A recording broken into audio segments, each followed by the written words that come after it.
Okay, we'll call the regular meeting of council for August 11th to order at 3 p.m. Jody? Good afternoon. Please note that council meetings are streamed live and recorded on YouTube. Attendees acknowledge that in accordance with Section 20, subsection 2 of the Access to Information Act and Section 4, subsection C of the Protection of Privacy Act, names, addresses, and other details provided when speaking at a council meeting will be publicly shared. Should you have any questions related to the collection or disclosure of personal information, please contact the Legislative and Advisory Services Division for the Town of High River by sending an email to atip@highriver.ca. That is ATIPP@highriver.ca. Thanks, Jody. Adoption of today's agenda. I'll ask for a motion from Councillor Kinghorn that Council adopt the agenda for the regular council meeting August 11th as presented. Thank you, Mayor Snodgrass. You have the motion. Thank you. All in favor? Carried. Previous meeting minutes. I'll ask for a motion from Councillor Walsh that Council adopts the July 14th regular council meeting minutes as presented. You have the motion, Mr. Mayor. Thank you. All in favor? Carried. Okay, 3 delegations today. The first one being from the High River Handy Bus Society. And I know we've got Cynthia's here. Oh, there's Russ. Dale's there. Theo's there. Shelley's here somewhere. But I know the first gang I want is right in the front row. So I'll ask all the keeners to come forward and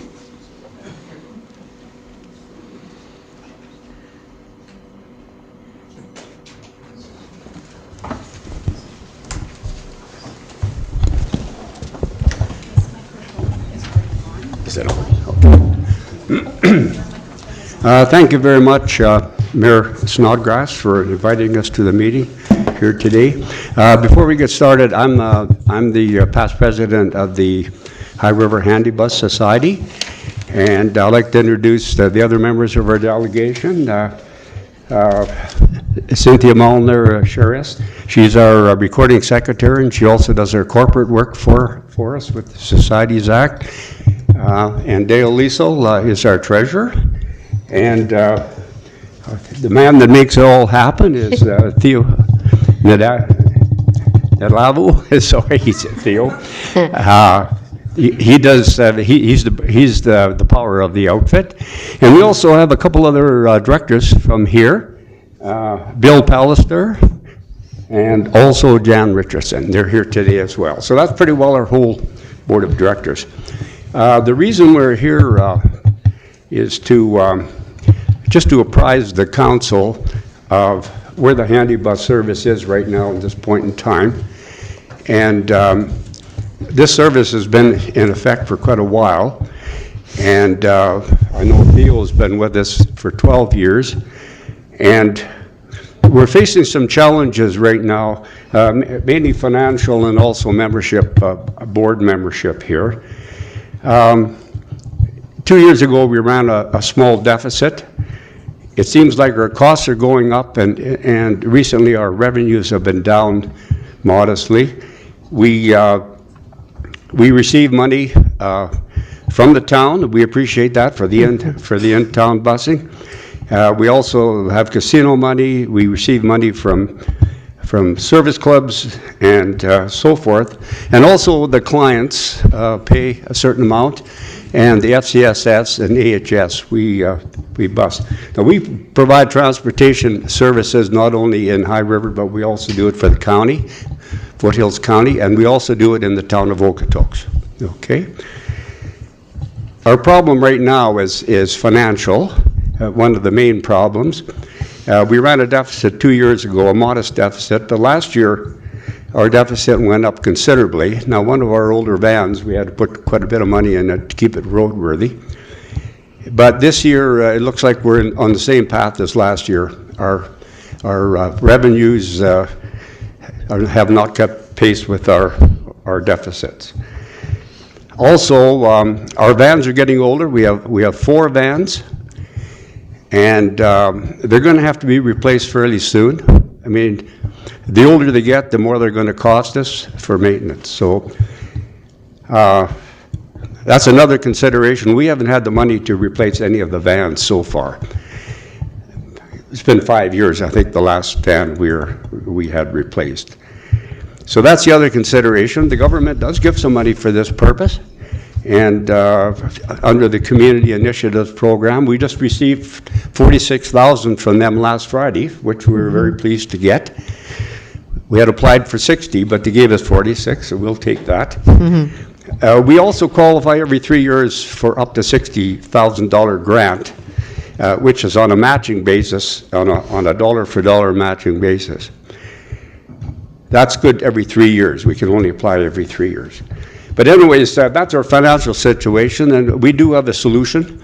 But I'd like to first ask Cynthia to talk about the whole business of maintaining board membership. Thank you, Russ, and thank you, Town Council, for giving us an audience. If you, on your agenda, there is a section 5, called Board Membership. And you will see that, like all nonprofits, we are run by volunteers. And our own bylaws ask us to have 8 members. You are meeting all of us but one today, so that makes 5 of us.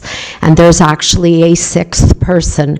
And we are really struggling, like so many nonprofits, to attract and retain volunteers. We're very thankful to the High River Times. They've got that little community calendar, which we're using to invite people to join us. We've had one person come forward. We're hoping that person, as you know, people can express interest and then, that may not follow through, but we're hoping it does.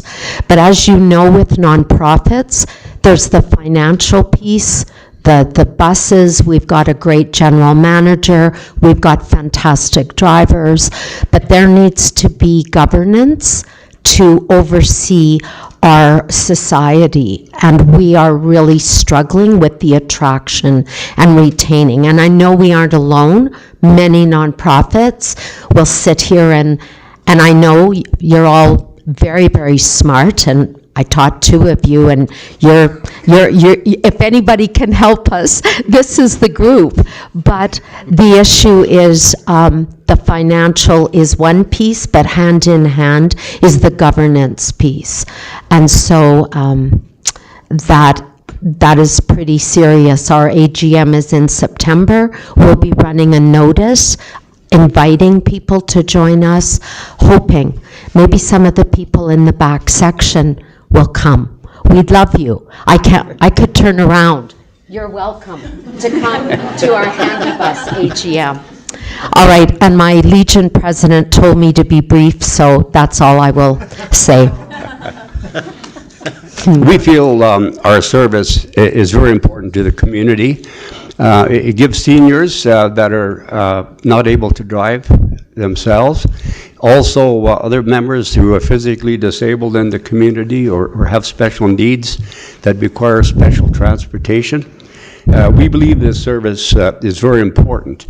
Now, with our ongoing deficits, we figure we have enough money, probably we have enough in the slush fund to tide us over for maybe a year and a half. And after that, once we get into next year, it's going to be a struggle to stay afloat. And that's what we're bringing to the board's attention. Now, we figured the solution to it. Now, we're not great fundraisers. Yeah, we do casinos. Last Friday, we did drive-in theater, helped out, volunteered, but we're not super fundraisers. And I don't think the board is set up for that. We're there to run the handy bus, but not to generate a bunch of extra revenues, so kind of like the Health Foundation has been doing recently.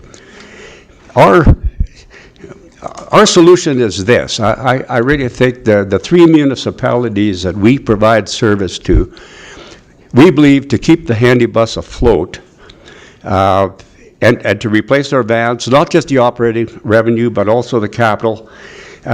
We need an annual injection starting next year, not this budget year, next year, of about $80,000. And that would cover operating, and it would also cover money to replace the handy buses. And we looked at out-of-town busing, how much we did last year, how much revenue came in from High River, from Okotoks, from Foothills County.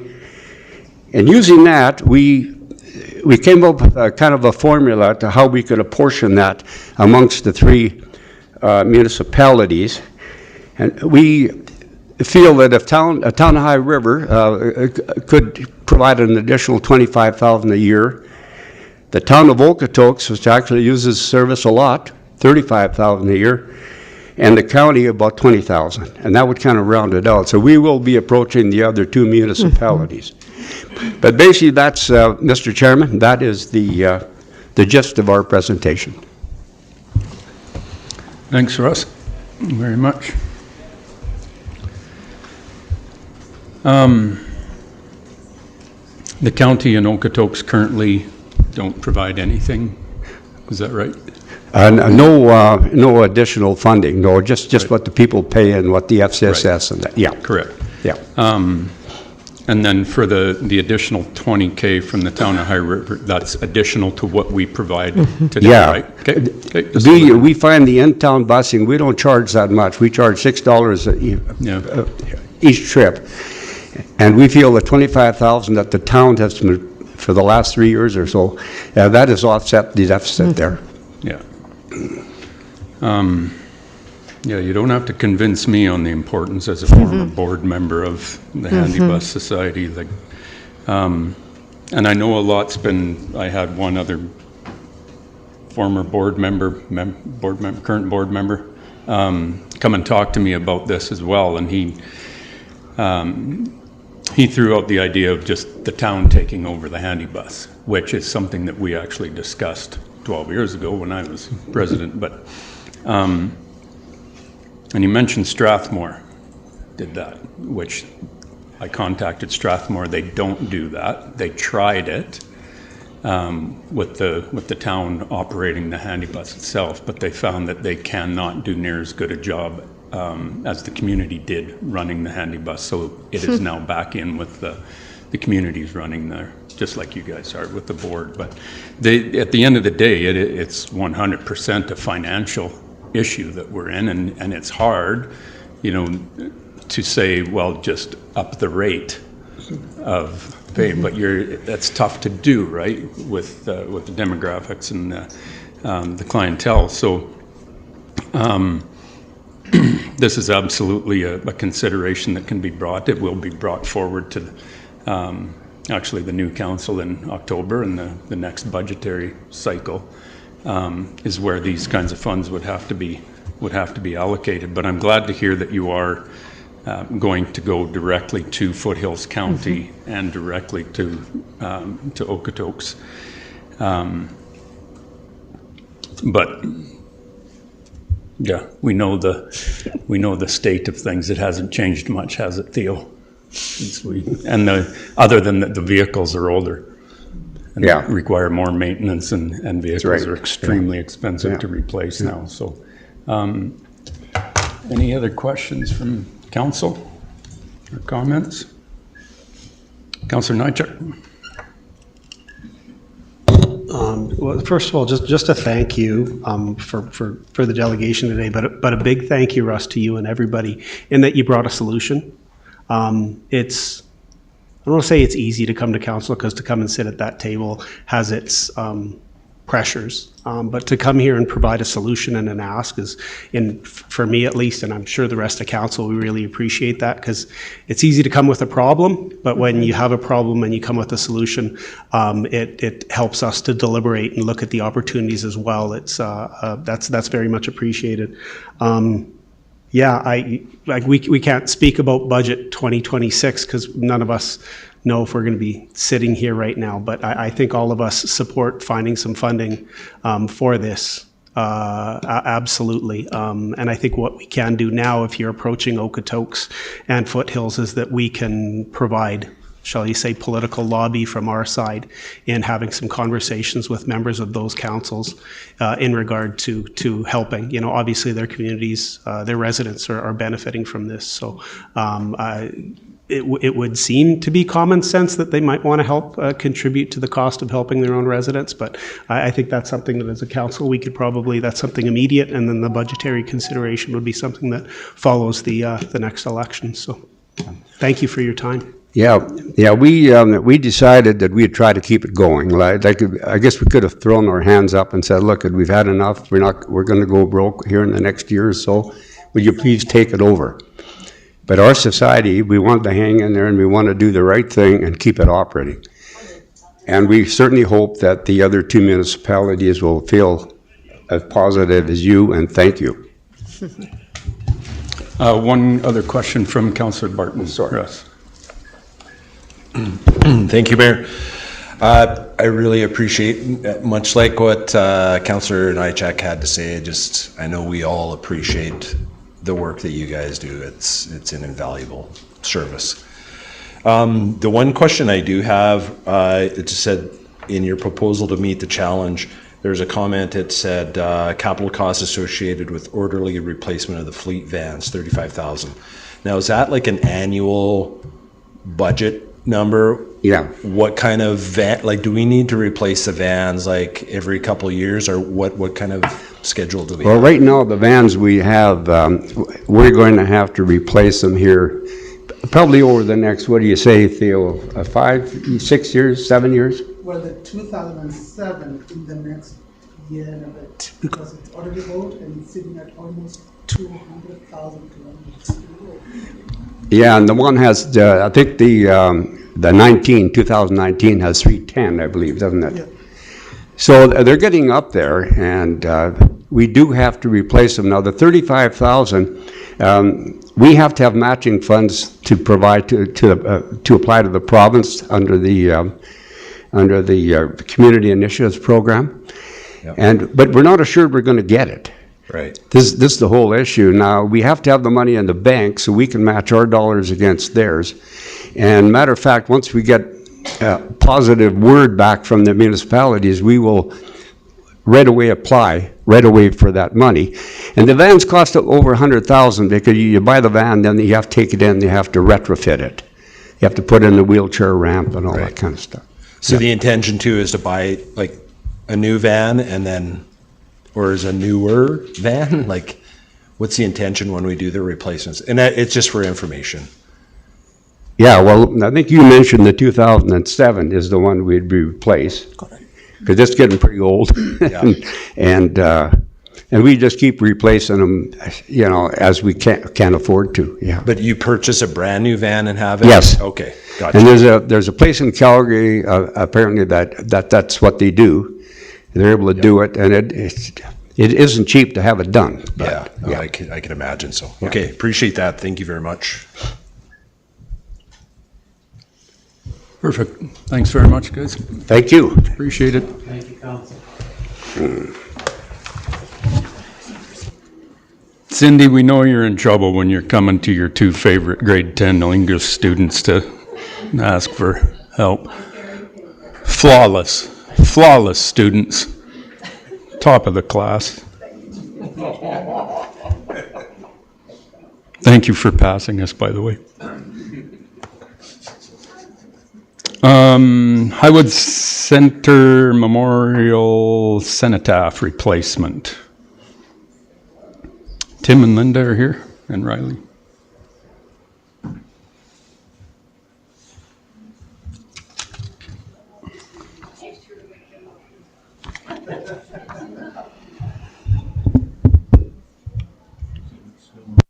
This one, now that the red light you were on. Good afternoon, everyone. My name is Tim Whitford, member of the Legion and also chair of the Highwood Memorial Center Society. With me I've got Linda Reed, who's the president of Branch 71 of the Legion. And we're here today following some discussions we've had, I think successful discussions with engineering and your community coordinator.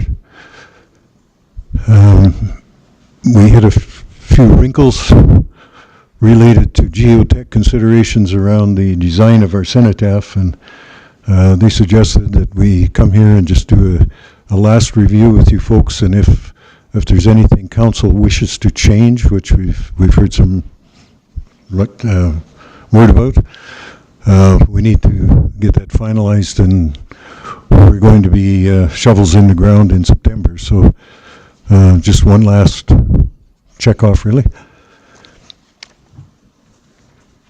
Can I get the first slide, please? The next slide. That's a little hard to read, isn't it?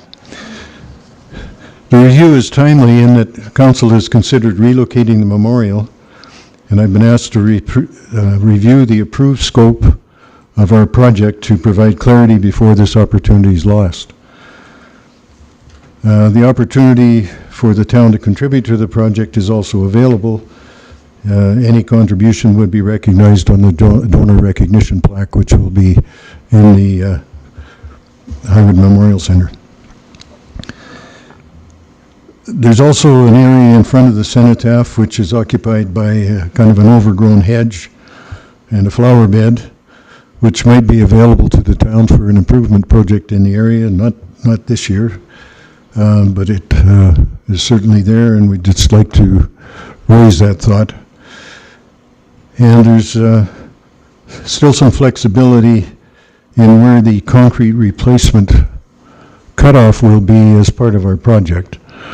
We will, depending on what the final design turns up, have to remove about 15 square meters of the concrete that's there to get proper working access around the old foundation block and get it out of there and get the new stuff in. So just an overview on our project schedule. Our first stage was to submit a grant application to the Veterans Affairs Canada. That was approved for $25,000. We started fundraising February 2025.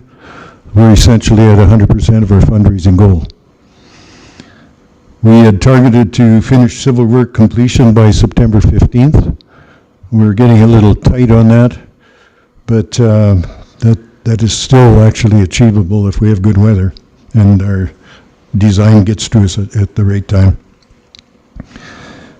The monument delivery is coming from Asia, and I'm just checking the delivery on it now, but it was 4 to 6 months after date of order to get it into Canada, so we actually ordered that pretty early in the process, and that's 50% paid for already.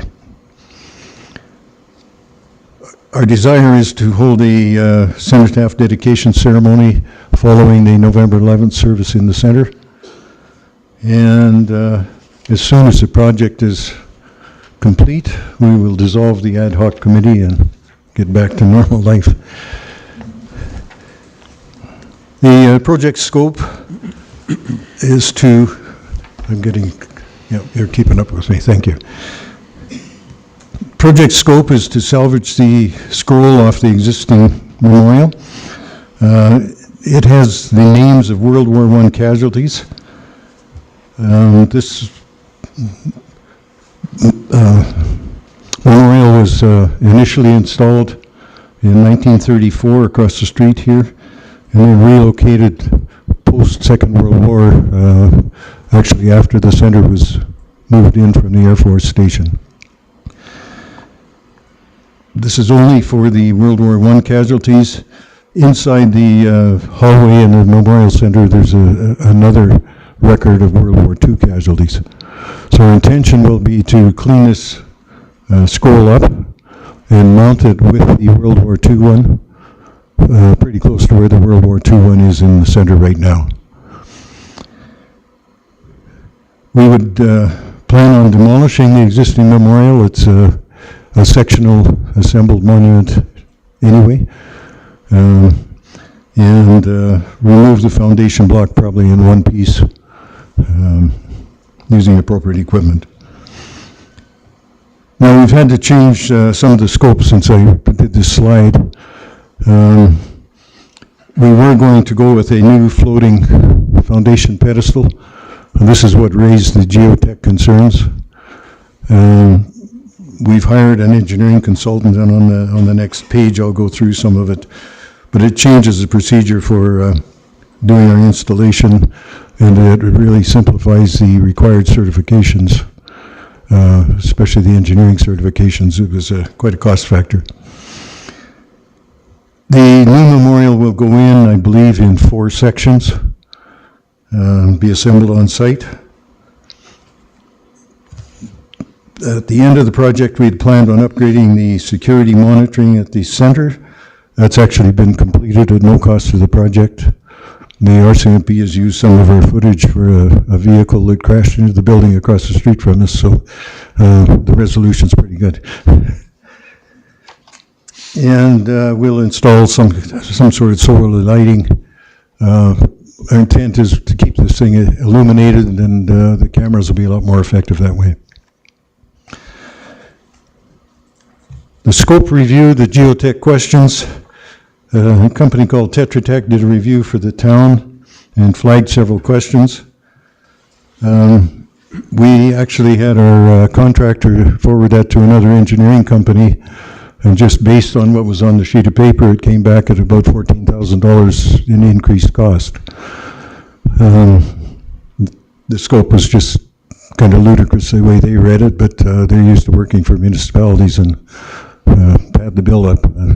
There's MPE, who you're very familiar with. So anyway, we went to Sunset Stone and said we're having some issues here. They recommended Mike Richards of Richards Consulting. He's done several successful projects with them in the past, and we were able to retain his services on starting July 29th. So the first discussion we had was around the pedestal design. And basically there were 3 options, and he recommended one that we hadn't really focused on, and that was to use a large diameter piling below the frost line, and then it becomes a fixed structural reinforced foundation rather than a floating pedestal block with all the complications. So if we use the right kind of concrete, it basically obviates most of the geotech concerns, if not all of them. I haven't had a chance to review this with Riley. I think he's been on holidays, so but I think we're pretty much on the same page. Cost impact, we're assessing. It looks like it's going to be, give or take, $5,000. It's much better than the 14. The existing monument is up in front there. The scroll is on top. We'll be taking that off intact and removing the one hinge that isn't broken on it. It's pretty weathered, as you can imagine. We'll try and clean that up and come up with some kind of an attractive mounting where we can have World War I and World War II on display in the center. That's the scope as we know it. The new monument is going to be quite attractive, I think, in design. It's significantly higher than the previous one. Has a very nice blend of colors in the granite, and it is expected to last for a very long time. The next slide, you can't read the inscriptions, but it's just there to show that there are inscription plates on all 3 sides. That script was approved by Veterans Affairs Canada early in the process, and the compliment is it's on the French translation, actually, so nice of them. This slide just shows the area that might be considered for improvement. One of the options might be something like a conversation pit where you had 3 benches into a bricked or concrete kind of a patio with a bit of a retaining wall below the new memorial, just so that you know that that's available for future consideration. We will likely destroy part of the hedge in making the excavation that we need to work safely. Basically, from there, we're open to questions. Perfect. Thanks, Tim. When you started, you were asking about things you've heard about council, talking about relocating the monument. Yes. Is that the new one or the existing one? The existing monument? To relocate it to, I think the conversation was. I was contacted one evening about the possibility of moving it. I think it was mentioned to the cemetery, and then it was at a second site on a later conversation. Yeah. No, I just wanted to make sure that we weren't talking about moving the new one to somewhere else. But Yeah. the existing one, yeah, I don't, I think it was, we had a conversation, the guy brought it up that maybe it gets moved to the cemetery in the veterans section there. But that being said, it sounds like you've got a plan for it that allows it to stay at the Memorial Center where it probably should be anyway. So does that make sense? Makes sense to me. Stays there? Okay. Makes sense to Yeah, me, and that's the kind of closure we need. Yeah, it was just, my recollection was just a pretty loose conversation of ideas thrown out there, but I don't think there's anything serious that we want to do. I think we'll leave it up to you guys to make that decision. And you've got a plan in place that I support 100%, Tim. So,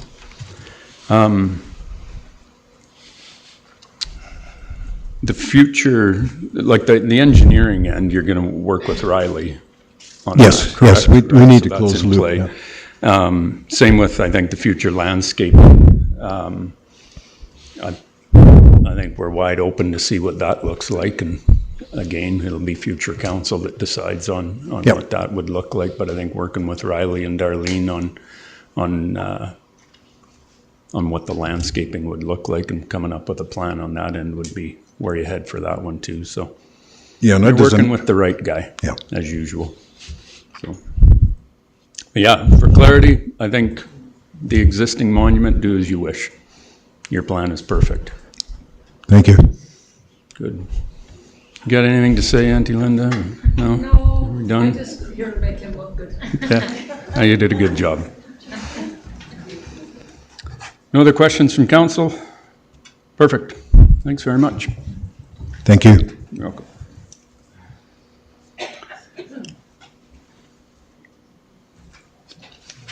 Okay, the third delegation we have today is from Neighborhood Rescue High River. And Dave, Lee, Andy, Avril, Cheryl, and Mary Ellen, Melanie, and Sarah are all involved.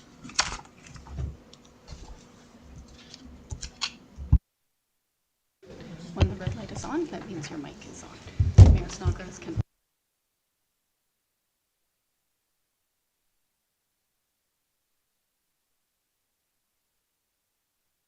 And the mic is off. Thank you. Okay. Got it?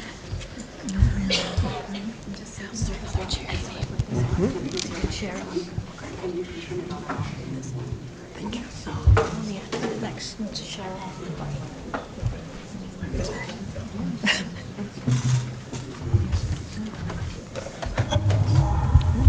Sorry. Oh, are you sharing with Dave? Okay. Okay. My name is Dave Dobson. With me today are Avril Dubrasher, Cheryl Layton, Andy Dirksen, Lee Dobson, and I can gather many of the people in the gallery behind us. We're here to talk to you about our concerns regarding redevelopment of the property at 605 McLeod, and largely what that redevelopment will mean for the southwest quadrant. Oh, crikey. Pardon me. Did you speak into the mic too? Yep. Thank you. Give it up. Each ring is $5. Yeah, exactly. I thought I'd put it on Do Not Disturb. So our concern is that this development, as proposed, will set the standard or set the process for what's going to happen in the rest of the southwest quadrant. At the end of the presentation, which is quite short, we're going to ask you to do, as council, to do two things for us. We're going to ask you to push pause on the existing proposal, as in, don't approve anything until another step is taken up. And second of all, we're going to ask you to assign someone within the planning department to bring the community, the developer, and council together to get the development which we think is more appropriate for that particular part of the area. Many of you will have read correspondence from ourselves, and I can believe there are at least 20 letters that we could document.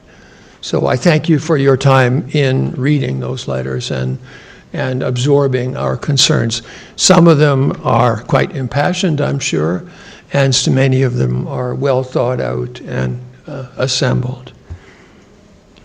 Our group sponsored a meeting on the 24th of July at the library here in town.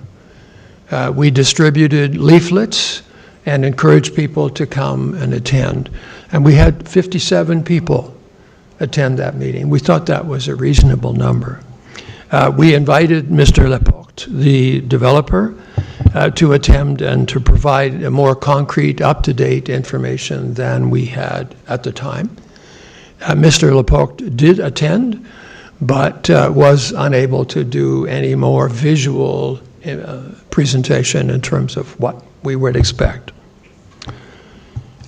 We did take a survey of the community concerns for people who were in the room at the time, and largely they can be grouped into 4 areas.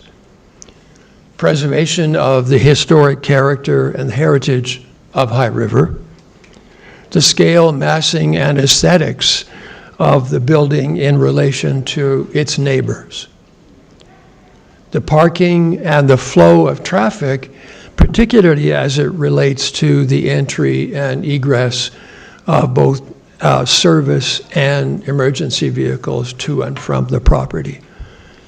But really the 4th one, and the one which people considered most important, was that this is perhaps going to set the precedent for other aspects of this area. This is quite likely the first time we've had a demolition of a major building with a proposal to redevelop in the area of town. We're all familiar that we lost properties during the flood. So notwithstanding, this is the first one which survived the flood. It's now going to be demolished or moved. So we took time to look at the town plan, which you approved in October of '24, and we found 4 areas of the plan which we believe are at odds with the development as proposed. They are dedication to the maintenance of the historic small town feel of High River, ensuring that the form and character of all new developments respect and complement the existing neighborhood character, maintaining the green and forested character of the town, which is a challenge at the moment, and providing landscape design, which includes transitional buffers between this or any property and its neighbors.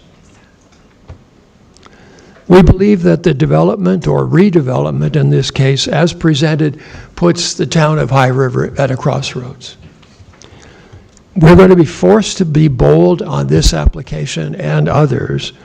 We need to demand that developers who come to town recognize our values as emboldened in the town plan from last year. So we believe that we have 2 things in High River that developers want. People want to live here. And we have relatively inexpensive land in parts of town that could be bought and redeveloped. We need to manage that. Insisting on well-managed redevelopment will set a process, we think, for the future of not that area, but of the town. Today's planning process is essentially like trying to sit on a two-legged stool. A developer approaches the planning department with a proposal, and the planning department measures it against statutory documents, such as the land use bylaw. Community members, unfortunately, are not affected an opportunity to comment, unless there is some variance that has to be allotted or granted. Community, I think, evidenced by the number of people in the room, we'd like to be the third leg on the stool. We'd like a role to play in making these things happen in a way that suits the town, that suits the neighborhood. We'd like to see that process, that two-legged stool, literally become a three-legged stool. Community members, in my last statement there, would like to be part of the process. So, given the amount of information that we've tried to convey, we want you to do two things for us. We want you to push pause on the process. Don't approve a development permit for this property until the second thing happens. We'd like an assignment of an individual from the planning department to act as a coordinator and facilitator to bring the community, to bring the developer together to establish a design which is appropriate not just for the neighborhood but for the town. And at that, thank you for your consideration.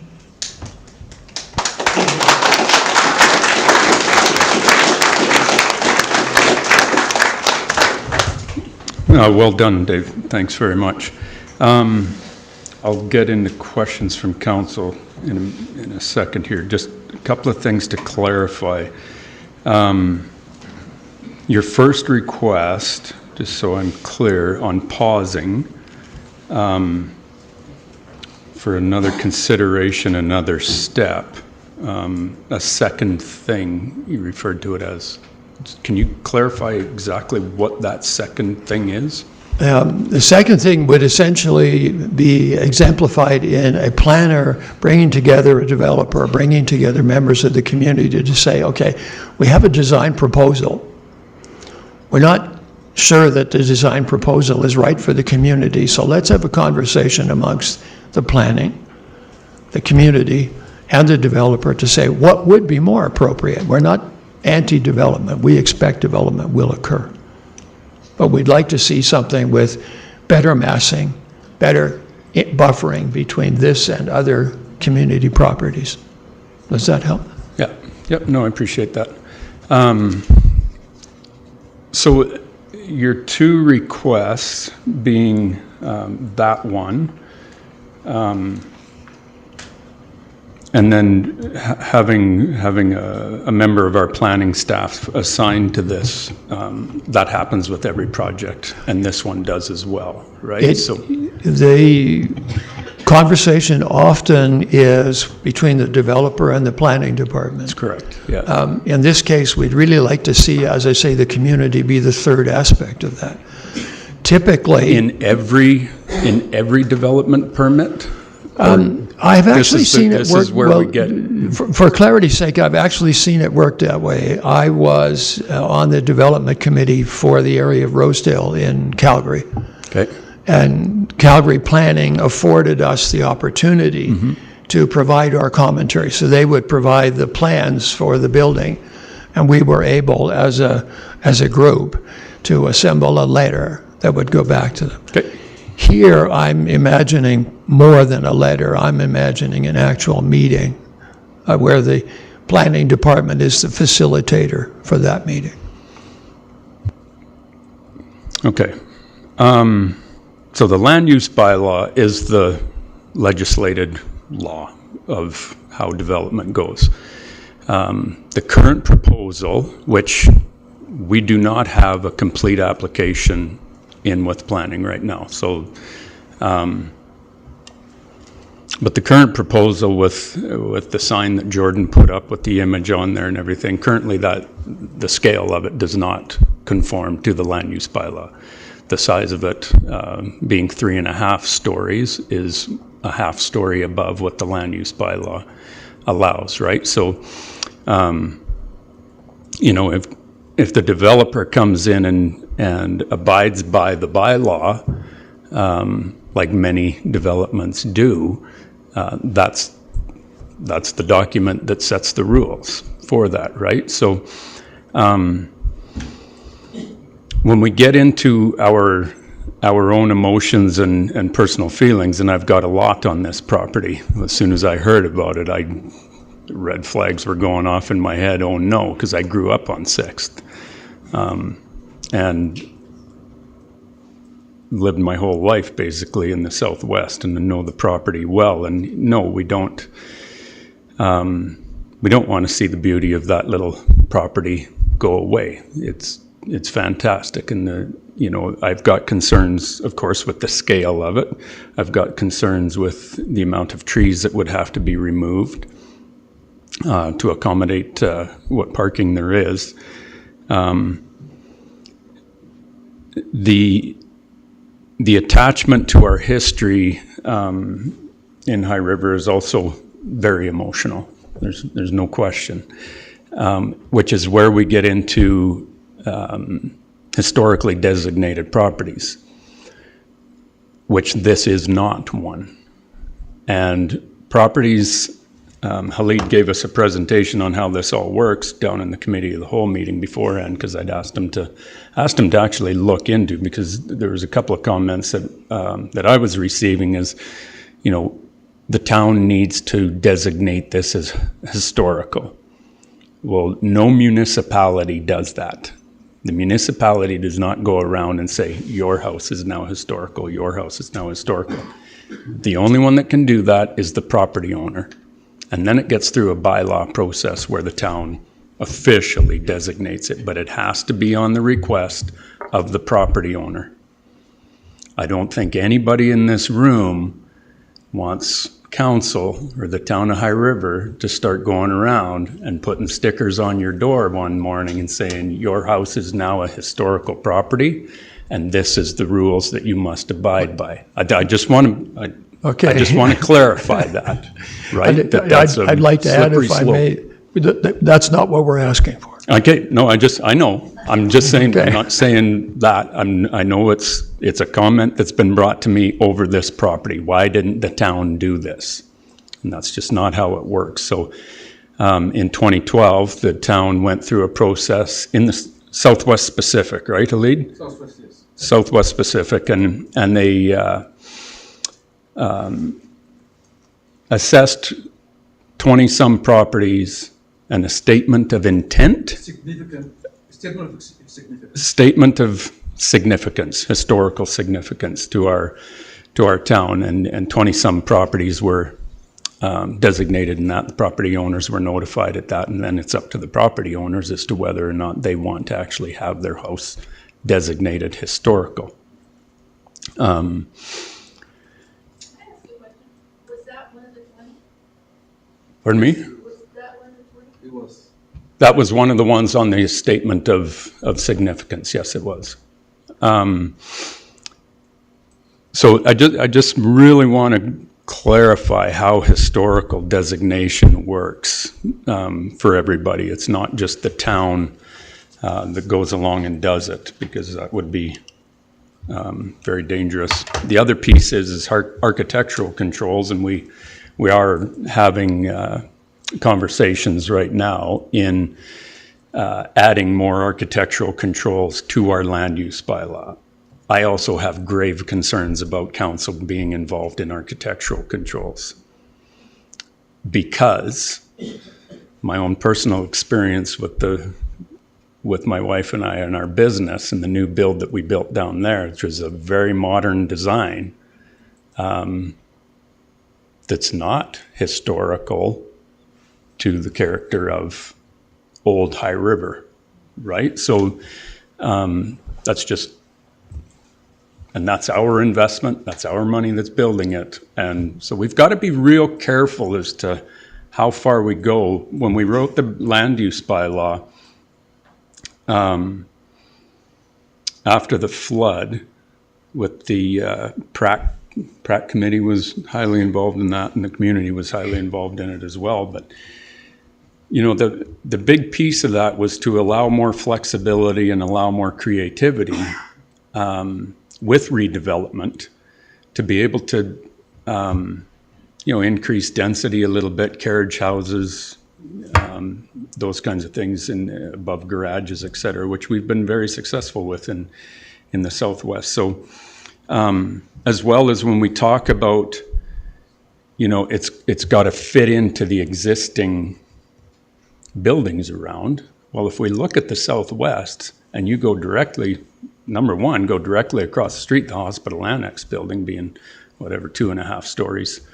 Not the most architecturally lovely building, but it's a rectangle and stuccoed. But then you can go into, you know, the higher, you know, people don't want this kind of density in there. Well, we've got lots of it over there. And you go across the street to the south from the hospital, it's all fourplexes and apartment buildings, all there. You go just down the street to the west, you get to the house on stilts, we call it, on the corner of 9th and McLeod.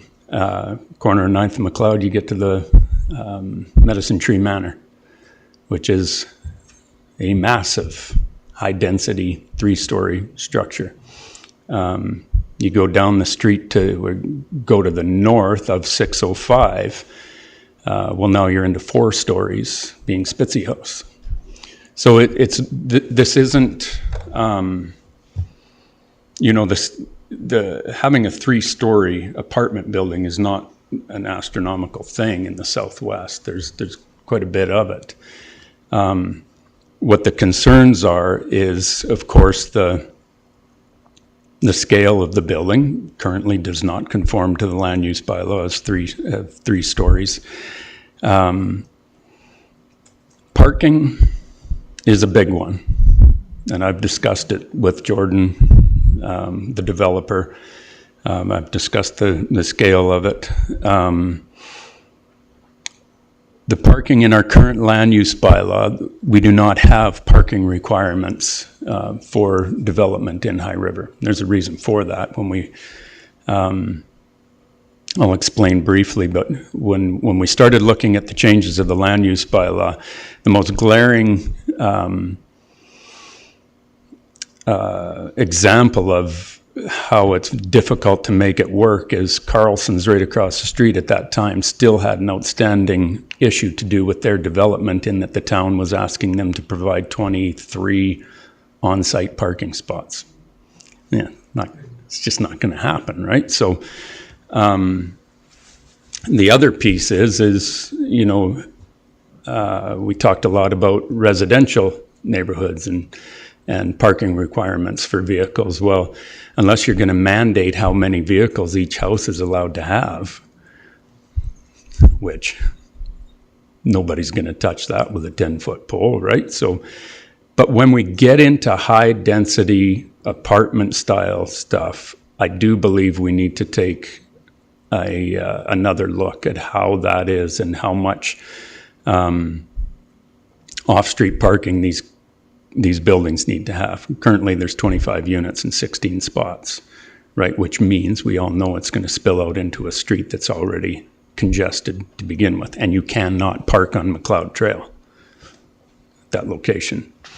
So there's a lot to consider with the land use bylaw on that as well. So, like I said, we do not have a complete development permit. I appreciate that the developer is here today to listen. I appreciate that he met with myself. I know he met with Councillor Barton. I don't know if he met it with other councillors, but you know, Jordan putting up that sign to get ahead of this, to see where the community feeling is on this, because I told them right away this is going to be a rough one.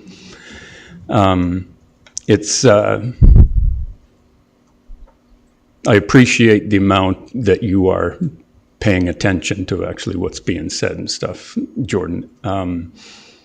It's an emotional piece of property for all of us, but at the same time, the property owner owns the property.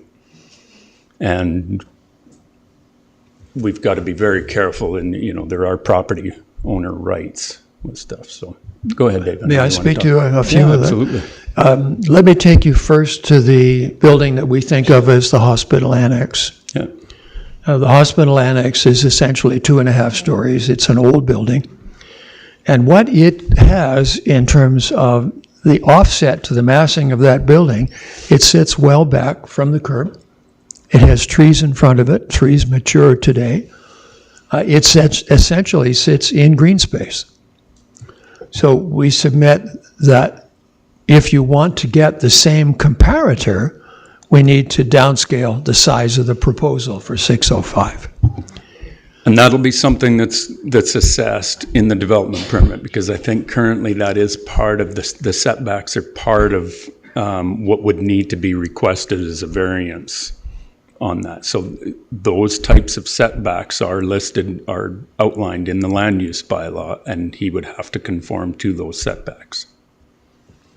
If you'll also allow me to point out the manor and think of the area around the manor as a very similar area. So there's empty land to the south side.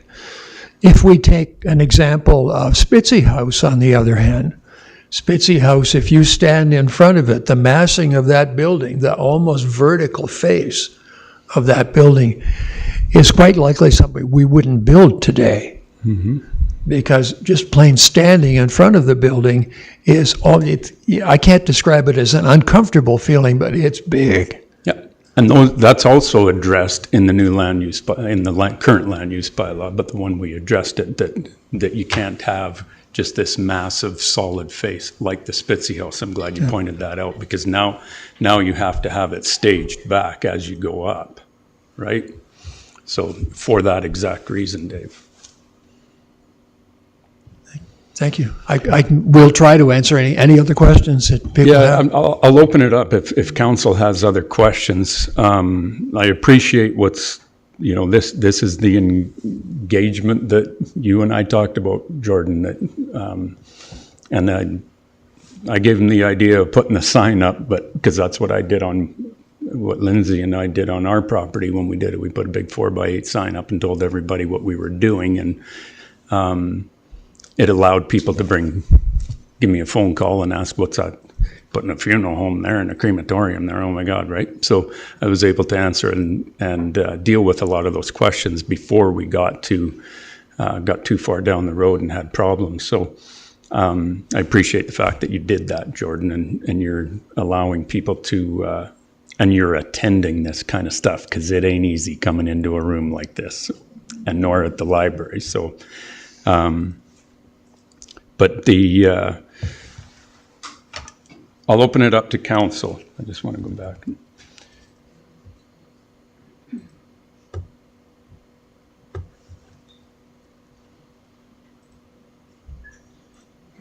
Councillor Nychuk. Thanks, Mayor Snodgrass. No particular questions to the myriad of information we received. I want to thank everybody that took their time. Yeah, sorry, I was leaning back from the microphone. Is that better? Better? Okay, awesome. Sorry? Somebody else had a comment? Yeah, I do. There's a man with a hand up there. I do too. Well, I'm not the chair, so I won't recognize the hand. That's up to the mayor, but I'll just take my time right now and continue down the road I was going. Yeah, thank you to everybody that submitted all the information that they did. There was some very in-depth perspective analysis. We received photographs of parking from day, afternoon, and evening on a variety of days, weekdays, weekends. It provides a lot of context. I mean, we live here, we see these things as well.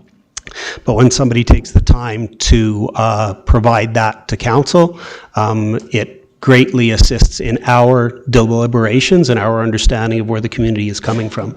We all talk to a lot of people as councillors, but we don't talk to everybody.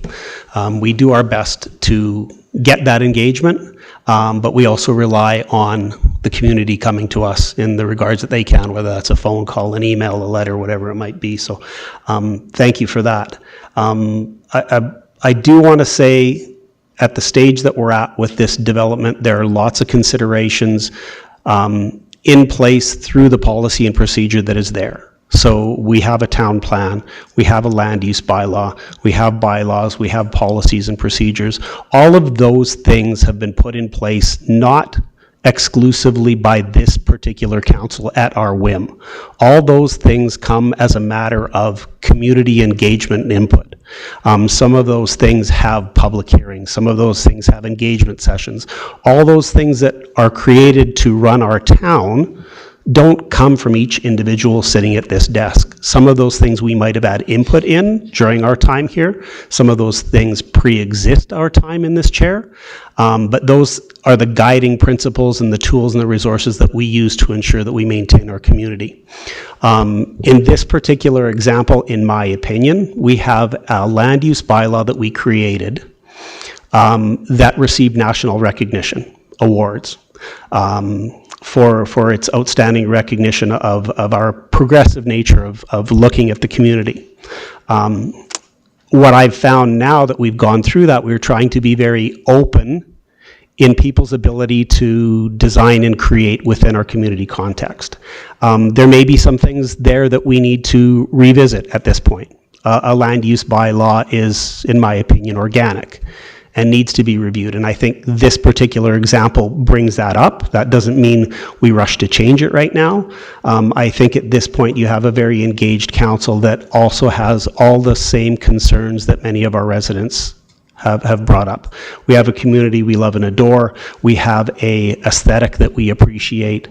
We have a look that we appreciate. We have a land use bylaw that we thought would give people, developers, builders, a certain direction in meeting what we saw in our community.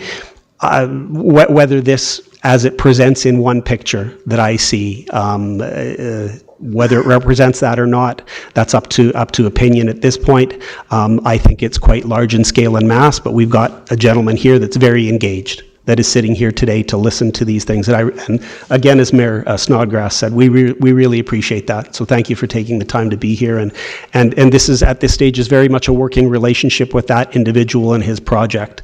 And I would like the community to give the process the opportunity to have that working relationship. I know you said you'd like to put a stop order on this right now. I do respect that request, I do, but I think we haven't gone through the process formally to have the conversations with the developer. I haven't been part of those planning meetings. It's very seldom, if at all, that a councillor would get involved or engaged at that level. We have employees and we have administration that look after that. And I guess I would ask that we have some ability to see that through and working with the developer to come up with the right thing. I recall Senator Tanis building his house. And there were some folks that thought that was quite obscene and that thought its scale and its structure was going to be something that would stand out. And for me, at least, I don't know if the rest of the community would agree, but it has a nice place there now. It seems to fit. Yes, it's still a big home, but it seems to have found its place there. And I think in this particular example, we might be able to find that pathway. I'm hopeful that we can find that pathway. And I guess you had an ask from us. The ask from me, this is me specifically, is that the community allows us to have that ability to work with that developer to try to find a pathway. He sees an opportunity in High River.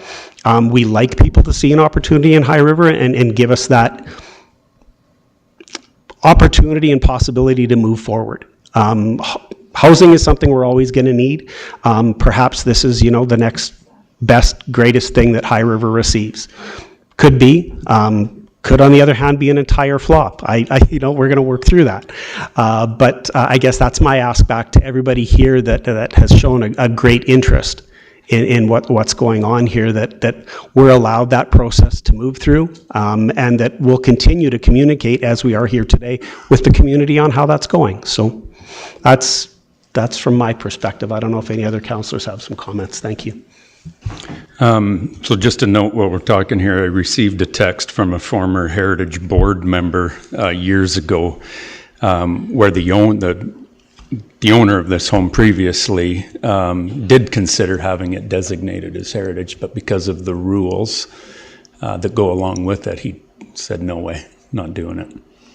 There's a lot of rules that come with having a house designated as heritage. So, and those can be municipal, they can also be provincial rules that you must abide by. So, Tim, I'll let you ask a question from the back a minute. Just some clarity on 9th and 12th, the Winnie property. Yep. Was there an feedbacks presented on that property to the town? I don't know. What I can tell you, what's unique about the Blaney property, because I know everybody in this room probably familiar with it, Tim.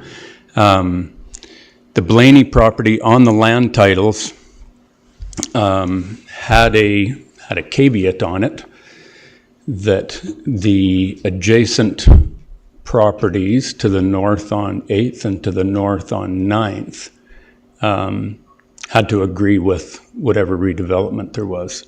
So at the end of the day, there was 1 or 2 out of the 6 that did not like the proposal. I think it was a name, something like that, did not like it. It had nothing to do with the town. The town was okay with whatever they were doing. It was Alberta land titles because of this caveat that was registered on title. It was Alberta land titles that held that up, and they had to change their scope, and I think it's single-family homes that are going in there now. So. That's clarification Yeah. for a lot of people. Yeah, no, absolutely. I'm glad you brought it up, Tim. Know that as for the council of Tannis House, compared to this, they're looking at 50 people instead of 4. Yeah, density's the size of it's one thing, but density, human density is the other piece, right? Yeah. So that's apples and oranges. Yeah. Scale-wise, that's I think the comparison that Michael's making. The human density of it is another piece. One of our group has a Councillor Jones. supplementary. Sorry, Dave? Sorry, may we have another quick comment here? What's that? Andy would like to speak. Oh, yeah, for sure. Please. I just want to speak about the density of the project. Everybody's going to have opinion on aesthetics. Everybody's going to have opinion on heritage and changing. But based on the location, being so close to the hospital and there being already accessibility issues, parking lots aren't very big. There's already, like you said, across the street, the other complexes in the area. So with a lot of the documents in the town saying we want to be a healthcare center, we want to provide social sharing and cultural connections. We want to be a healthcare hub. Increasing that density in that area as it stands now, I don't think would be able to provide those kind of opportunities or things like that. As it is, I've seen older folks with walkers walking multiple blocks because there's nowhere to park. So I don't think that's very accessible. Also being that Okotoks itself has fixed a couple of their infrastructure issues, and they're predicted to expand almost double in the next 10 years. And being that we want to be that healthcare hub, I don't think that kind of works with increasing the density of the specific area. So until we're able to kind of fix the accessibility to that healthcare area, I don't think including and building more high density properties in that area is going to fall in line with different town plans that we've had. Yeah, that's fair. Andy, thank you.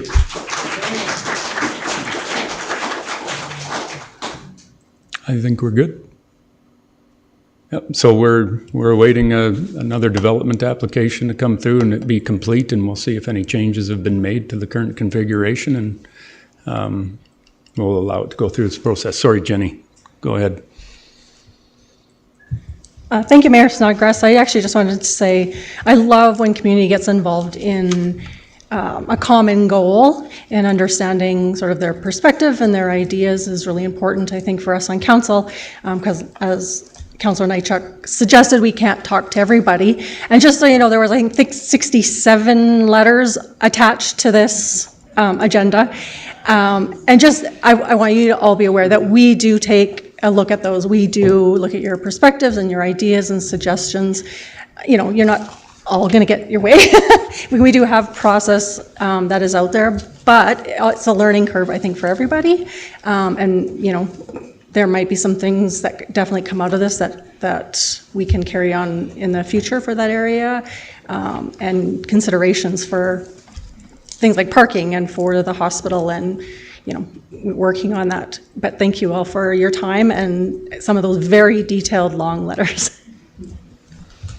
So I think the two things, coming out of this, the two pieces that we can take away when next council reviews the land use bylaw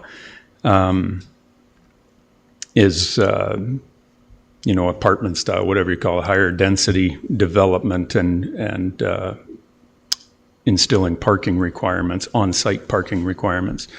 As well as I know another one that's extremely important to all of us is the preservation of existing mature trees, right?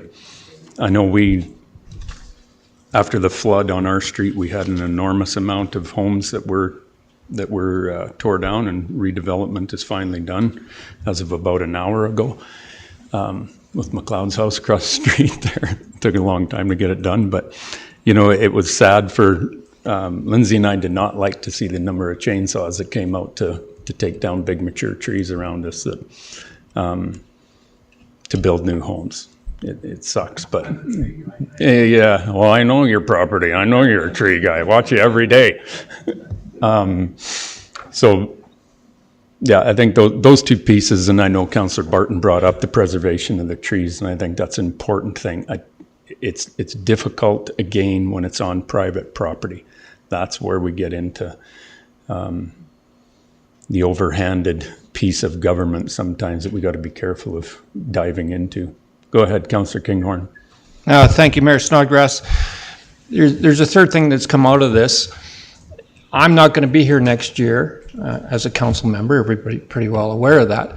But I'm encouraging everybody, and I will, be involved in the review of the land use bylaw. Sometimes when we put these documents out and we ask for public input, people look at it and kind of ends up on the back kitchen floor kind of thing and doesn't ever get reviewed, or we don't get public input. The amount of public input we've had here today is incredible. And as Michael Nychuk said earlier, this is great. When we review these land use bylaws, these impact everybody in this room that owns a house. I have a home that was built in 1912. I don't think it's worth anything, but that's besides the point. So I really encourage you all to get involved when you hear these discussions about land use bylaws and all that sort of boring council stuff. It's really, really important down the road. Thank you. One of the things that I think has not really been brought out is in the Southwest, we have very large properties. And if this development goes through as planned, or something that is not perhaps suitable for that area, it's going to open up a lot of land for people who are older. They're living in their homes right now. We can see where they are going to be, perhaps I shouldn't say this, but passing along, and then the families will perhaps sell them. We know of at least 2 properties on 8th Street which are big. I mean, it makes the one that we're looking at right now quite small. So if this goes through, what's going to happen to the rest of that Southwest area? No, and you're absolutely correct that that's one of the things why review of the land use bylaw with where we're headed now and how this looks in our communities. But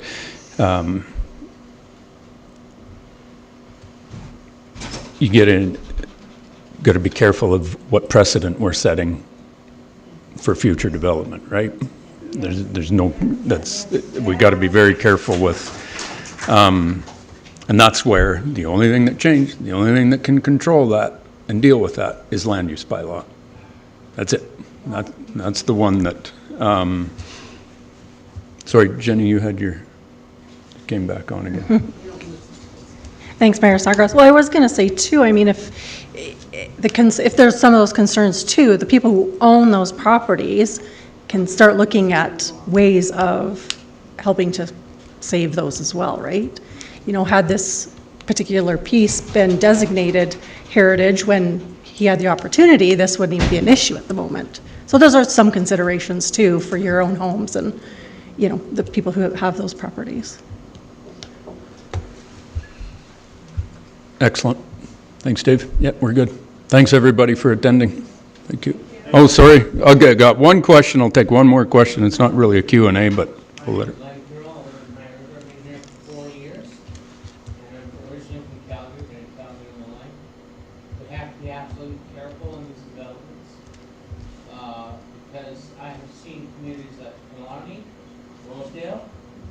Glendale, around Glenmore area, they took beautiful bungalow developed homes, tore them down or removed them and put in infill homes in its place.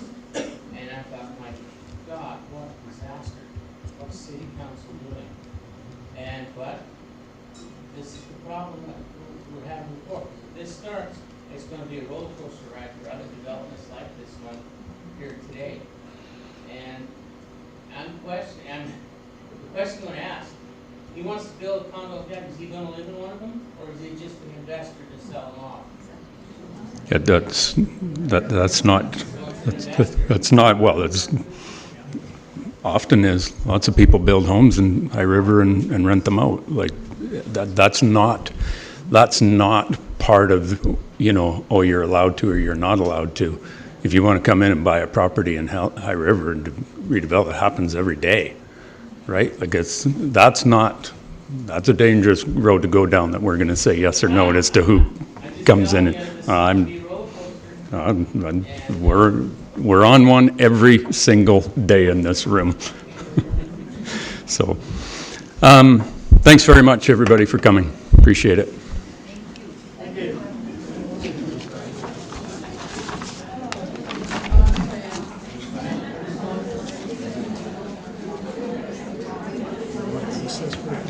We'll just give it a little bit of time here while we clear out.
Okay, Fowler's getting antsy here, so he's going to start texting me if I don't get this rolling.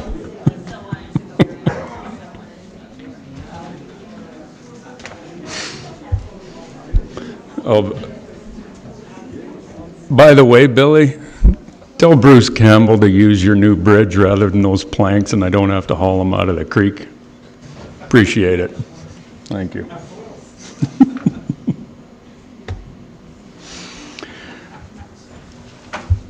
Okay, business item 5.1, second and third readings for bylaw 4651, 2025. Sarah?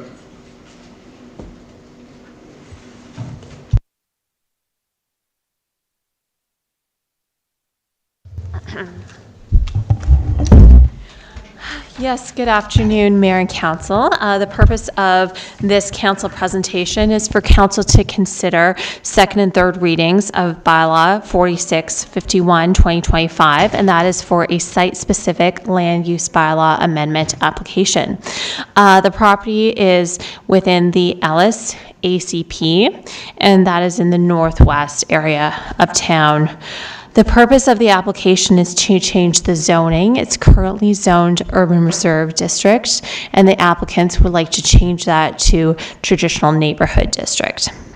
According to the applicant's cover letter, they are ultimately proposing a, quote, new attainable market-oriented multifamily housing development, and their vision is, again, quote, primarily a 3-story ground-oriented residential multifamily built form while still allowing for support of some commercial potential. However, today, council is only considering the land use bylaw change. The relevant agencies were circulated and no comments were received that were requesting any changes to the proposed land use redesignation. The first reading was given by council on June 23rd. Then we held the public hearing. That was on July 14th. At that public hearing, there were 3 individuals that spoke out in favor of the application.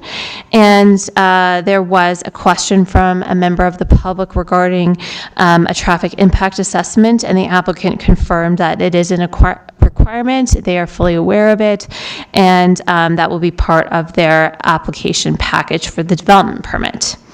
Administration recommends that council give second and third reading to bylaw 4651, 2025. Are there any questions? Thanks, Sarah. Questions from council?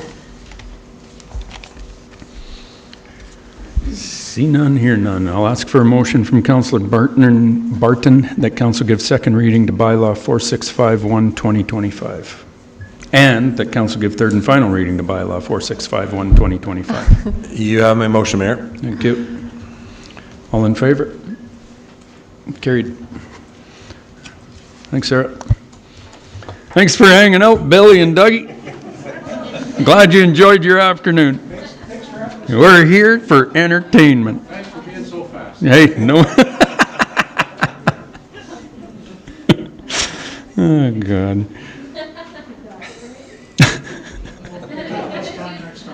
Hey. Jody, natural gas franchise agreement. Good afternoon, Mayor and Council. I came over here so that Jordan could sit with me. Today, I am presenting an updated natural gas franchise agreement. Utility franchise agreements are covered under the Municipal Government Act and require a bylaw to support the agreement. In your council package, you will see the draft agreement and the proposed bylaw for the first reading today. The draft agreement is to renew the previous agreement from 2015.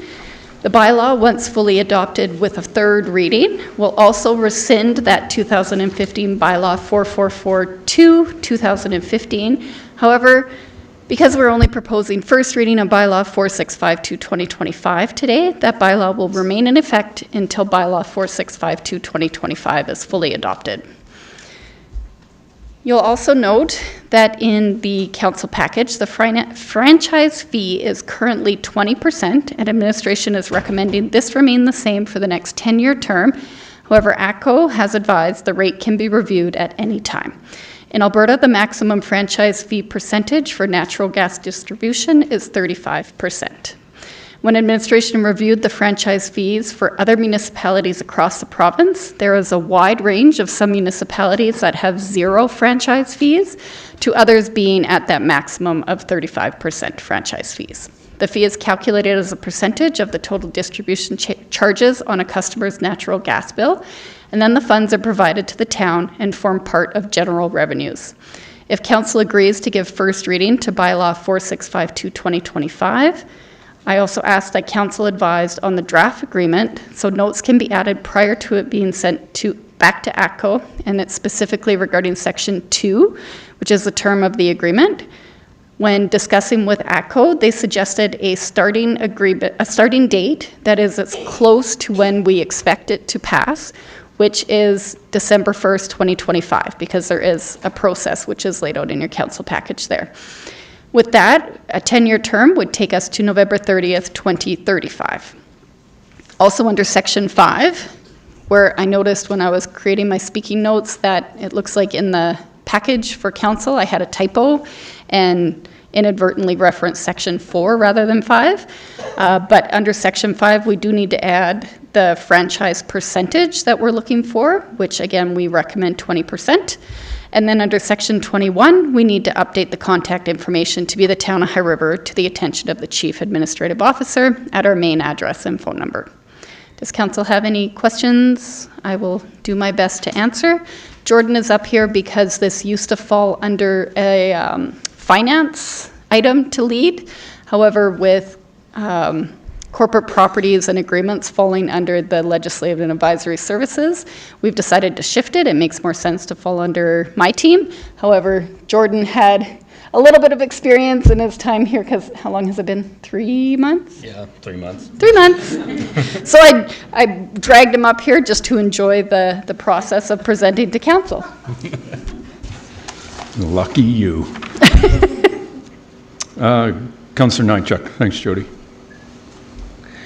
Thanks, Mayor Snodgrass. Thanks, Jody.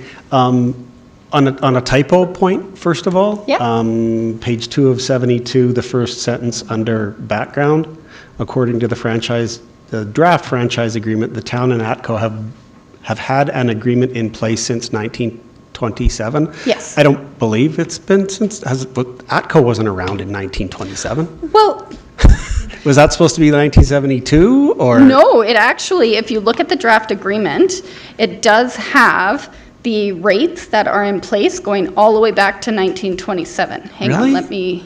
I guess maybe there's a company that ATCO absorbed that was in operation in 1927, because I don't think the Southern family started ATCO until maybe it was about the 50s or something like that, when Ron and his dad were building trailers in their backyard. So. That is probably accurate, that ATCO probably just took over ownership of whoever had those previous agreements. Okay, I just found that one kind of weird. Okay, thanks for that. But my real question is, in the 10-year agreement and the ability to go back and renegotiate percentage, are there any caveats to that? Is there, a notice of 90 days or 60 days, or is there something there that you would need a requirement, or that's just request a change and it happens if you were to, I'm not saying that it is, but I mean, councils change, right? We're in the midst of having potential changes. This term, there'll be, a couple others that are there during that time, so, a follow-up council might deem it. So I just wanted to ask and see what that process was, if there is a process. Absolutely, and I'm going to defer to Jordan, because Jordan had initially started those conversations with ATCO, so if you have any information to share. I don't know exactly what the process is, but there is a process. I can look into the process. Yeah, it seemed like it was fairly straightforward. We can get started on it at any time, and he'll he'll just direct us through that process like he did with this one. Yeah. Yeah, because really, ultimately, it's a rental for the right-of-way that is transparent. It's there. Anyway, okay, so it can be done without. I am going to make an assumption, but I will look into it after this, that in order for us to go forward with this agreement today at the 20%, we do need a bylaw, and there is this multi-step process. So I'm assuming if we were wanting to change that rate, that it would be a very similar process where we would need to update that bylaw to But it's reflect not the like rate. it's the 1st of April every calendar year or something like that. There's only certain designations. I will look of into when- it. Yeah. Okay, thanks, guys. Mayor Snodgrass, I can add to that. In Clause B, under Section 5 on the franchise fee, there is a process for the adjustment of the franchise fee that talks about us giving written notice annually to either increase it or decrease the franchise fee. Yeah. So every year we have to review it and go through that process. Thank you, Mr. Prosser.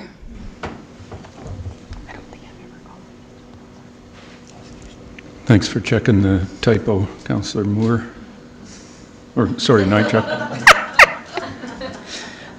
And actually, when you do look closer at those preambles, it references the company and the municipality. So they have obviously taken over a previous agreement that was held with another natural gas company. I will ask for a motion from Councillor Jones that Council give first reading to bylaw 4652-2025, the natural gas franchise agreement bylaw, and that Council authorize the execution of the form of agreement by the Mayor and Chief Administrative Officer. I'll give you that motion, Mayor Snodgrass. Thank you. All in favor? Carried. Thanks, Jody. Thanks. Yeah, who we at? Sharon, update to municipal displays of respect and support policy. Good afternoon, Mayor and Council. The Municipal Displays of Respect and Support policy was adopted by Council on August 12, 2024. Since that time, administration has received additional requests for annual proclamations and illuminating of Town Hall. Administration felt it was necessary to clarify the approval process and parameters of illumination and flag raising requests, and to also update the annual list in Appendix A to include the additional proclamation and illuminating of Town Hall requests received. In addition, administration has received a request to add a Persons Day in Canada proclamation to the list in Appendix A. This is the one request that is new for later in 2025, while the other additions to Appendix A are a collection of requests from the fall of 2024 to date. Foothills County has reviewed the draft updated policy and confirmed on July 14, 2025, there are no concerns with the proposed changes. Administration will continue to include the county in the dual approval process for lighting requests that are not included on the appendix to the policy.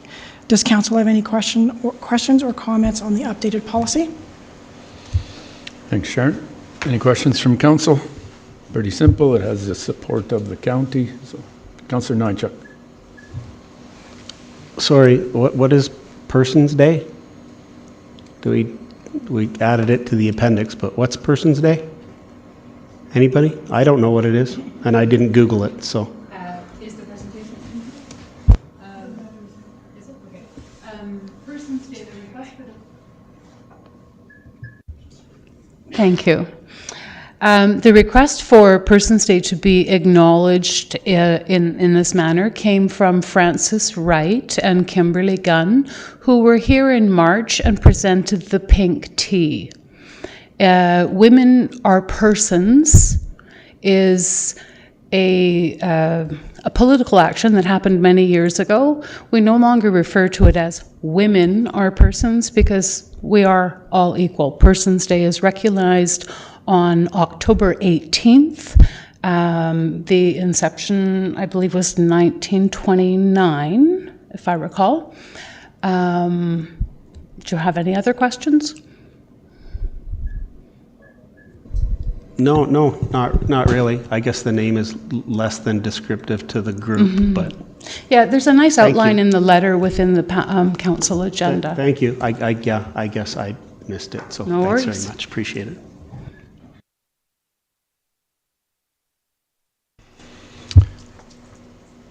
I'll ask for a motion from Councillor Nychuk that Council adopt the updated municipal displays of respect and support policy, POL 0094. Happy to give you that, Mr. Mayor. Okay. All in favor? Carried. Thanks, Sharon. Tree art proposal, Jocelyn.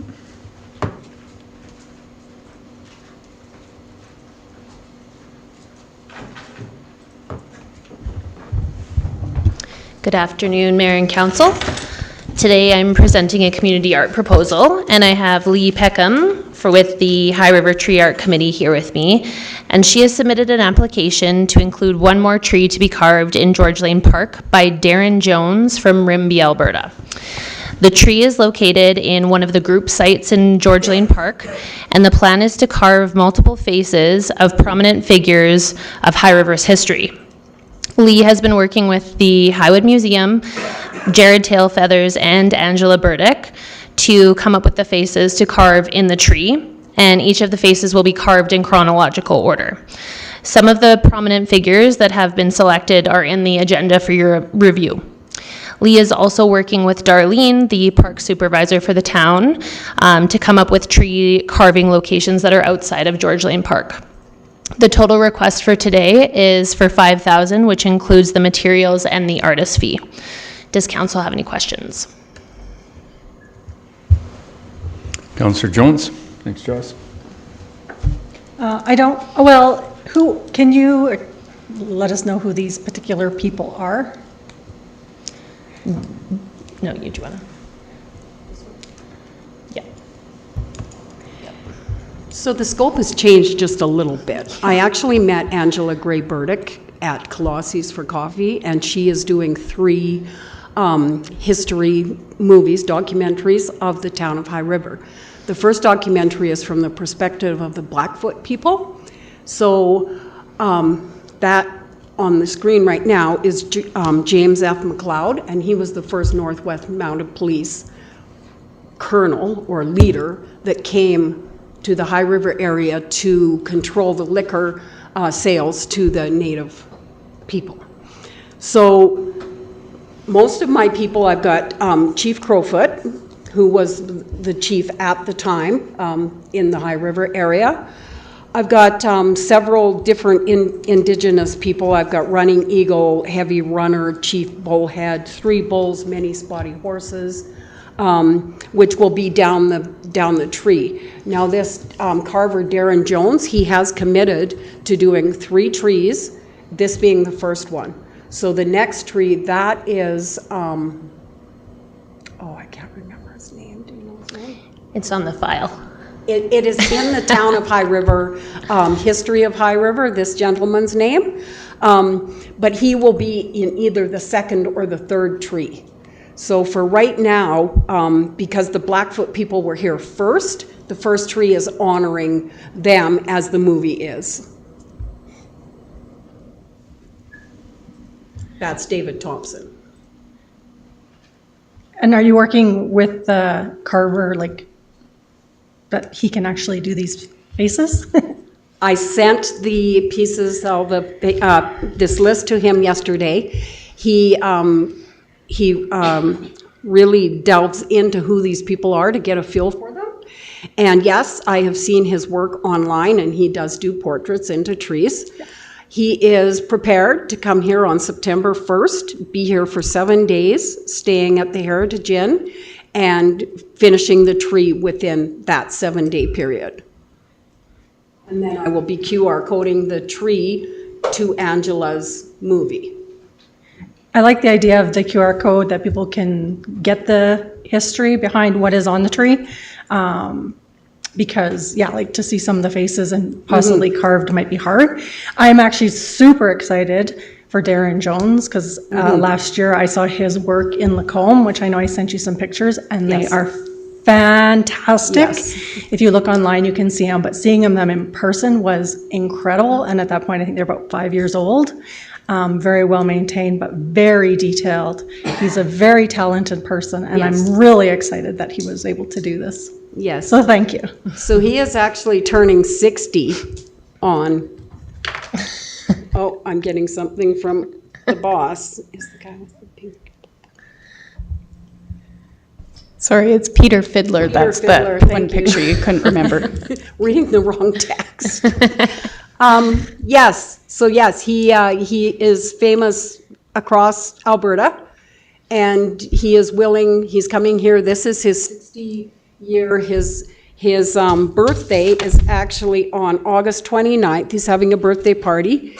He is recovering on August 30th, and September 1st, he is traveling to High River, and this will be his opus for his 60th birthday. He's very excited to come. And it'll be sort of available for people to come and view and watch? Absolutely. Because he's doing it in such a short period, it will be easier now for people that are interested in these carvings to come and actually watch a carver. I have a ice carver from Calgary that comes here in the winter to carve ice that he's coming to see Darren carve a tree because he wants to get into tree carving. So, yeah, this thing is getting kind of bigger and bigger and bigger as we go along. This is almost a full-time job for you. Well, not really, but there's a lot of moving pieces all the time, and what I present to you sometimes doesn't happen. Yeah, so I thank you for your support. Oh, thank you. I love the idea. Thank you. Councillor Nowchuk. Thanks, Mayor Snodgrass. Just to clarify, the QR code provides a link just to this movie? Or can? Well, I'll let you answer that first. So, do you want to answer that? Well, I'll just add that what Lee's been working on with the previous trees as well, the vision is, we've been working with the communications team as well to have a story to each tree on our website as well. What Lee was talking about with the movie just evolved last week, so it was after this report was completed. Okay, so website. So if I walk up to this tree and I see a bunch of faces, how do I know who they are? QR code. The QR code will have that? Yes. That's why I was asking, is it just linked to the movie? Because no. I don't necessarily want to stand there and watch a movie when I'm just interested in the tree and the faces and the significance, and if there's a little blurb that goes along with that, that would be great. More than likely what we'll do is a QR code to the website, and then there might be a following link to the movie, but those are logistical items that we'll have to work out. Cool. Yeah. Awesome. Oh, and my other question, this is coming out of the art reserve, right? Yes, not CVAC. Yeah. Cool. Thank you. So just one point, the plaque is big enough that I can put the 8 names just on the plaque also. Yeah.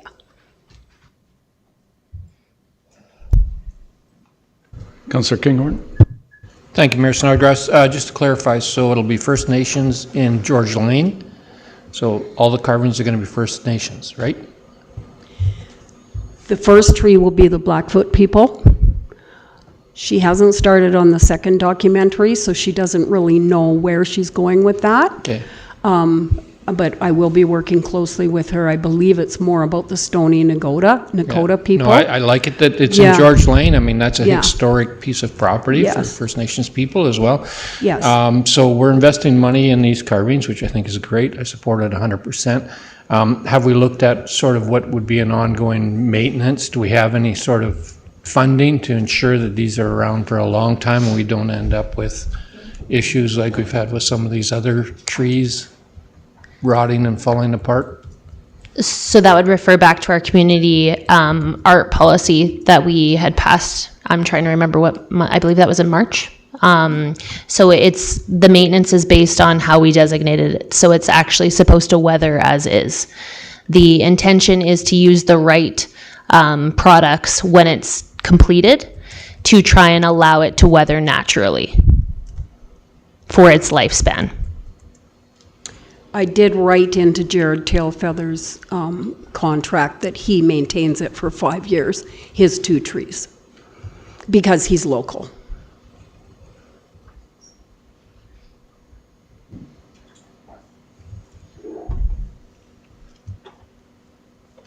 Councillor Barton.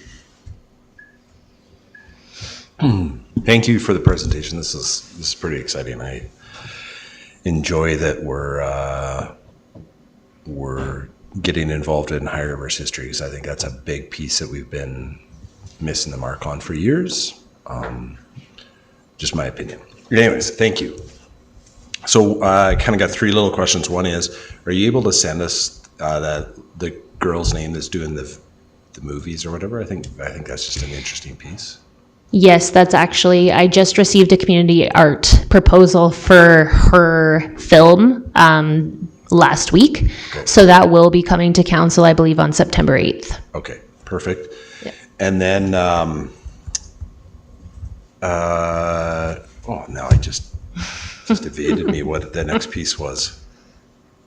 Oh, the QR code. I think that's a great idea.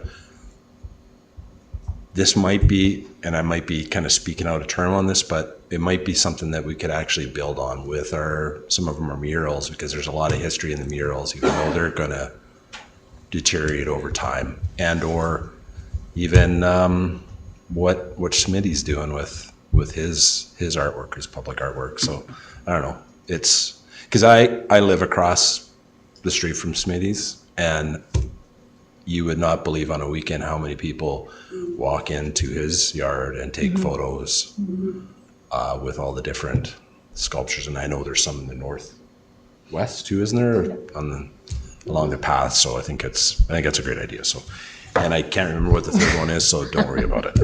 Thank you. Councillor Jones. Thank you, Mayor Snodgrass. Try that again. Thank you, Mayor Snodgrass. My question about the movie was, there was a lady who did come present at CVAC. Yes. Was this the same lady? Yes. Okay. Yeah.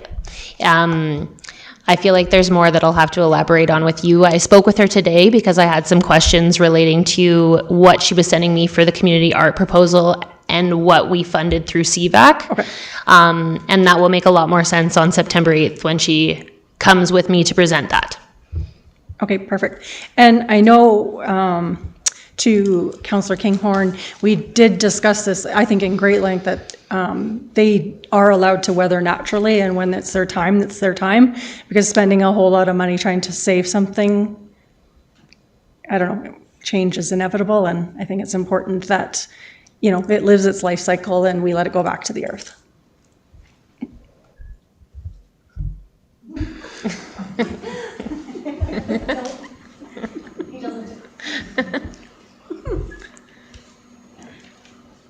Councillor Kinghorn. The problem with that is when does the decision get made that it's ready to go back to earth? You know, we've got the medicine tree hung around for how long before that decision was made? We've got the wolves over by whatever they call themselves, the old 7-Eleven that are falling apart.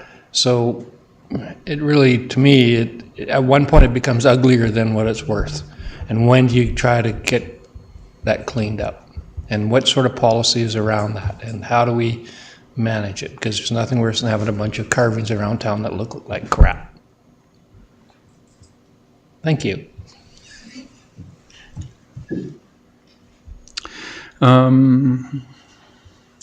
Okay. I'll tear the can off the worms.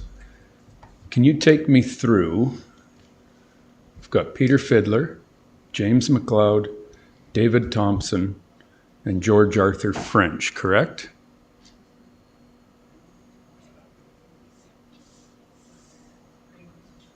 Okay. Okay. So since the report was completed, that was the original intention. Then Lee met with Angela about the documentary, and it has now evolved to the list that Lee has, so we can circulate that to council. Okay.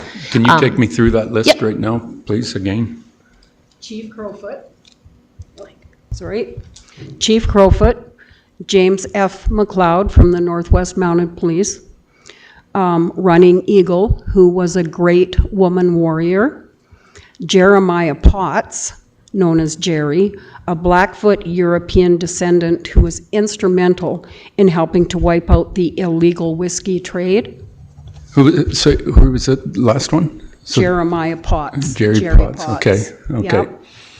Heavy runner, a great chief who took in lots of sick people and set up a type of hospital camp to care for people with smallpox and other illnesses. Chief Bullhead, who gave permission to McLeod and his group to set up Fort McLeod.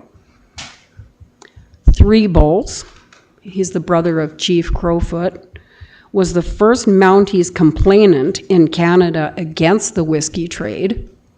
And last, many spotted horses, a respected leader involved in both the Lame Bull Treaty and Treaty 7. Okay. And this, all Can you these tell me, names are, I'm sorry. Here's my question. Yes. How do these individuals directly relate to High River? I have not seen the movie. I have booked a seat for August 21st to see it at the Red Barn. And at that point, I'd be able to answer any questions that you have. Because I'll give you my 2 cents. Nowhere in here am I seeing any correlation with the Stonies. And I know the movie, I know the person doing the movie, and I've had this conversation with her that they're completely leaving the Stonies out of it. And just saying the Blackfoot were here first and that's the way it is. Well, that's a very contentious piece right off the bat between the Stonies and the Blackfoots as to who was here first. I've been involved in that with a couple of times. The other piece is that I've read a few books on Treaty 7 and how that whole treaty was developed. And you got to be damn careful with putting people like Jerry Potts on a pedestal. As well as you got to be darn careful with putting James McLeod. What I don't want is that this turns into, like removing, history's history, and decisions were made back then. But I don't want it to turn into a big contentious thing with some of these individuals and their involvement with First Nations and the changes and everything else. Jerry Potts was a unit. So I just want to be very, very careful with just, grabbing these names and, they were just great people and we're going to carve them into a tree. And there's also going to be contention in my mind of people from High River that are going to say, all this history for High River is being carved into a tree. And, how do these individuals tie directly to High River is going to be a question. It already is for me. So I know it's, when we look at directly with High River, like, the first names that come to play are,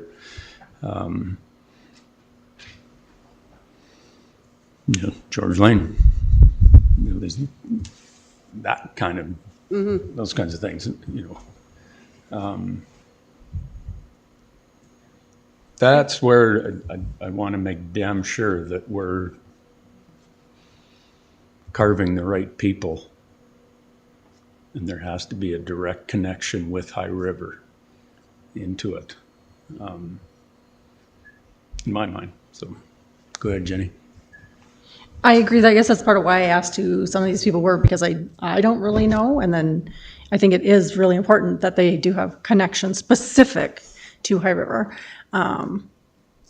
Is there a way to be involved in the choices? Like if you had a list, I mean, if you're just going by the movie, then I think it's really important. I guess we all see the movie and what that is. And you're right. We don't want it to be contentious that eventually you have to cut it down or somebody will go and cut it down, right? We want to be careful of that. You're right.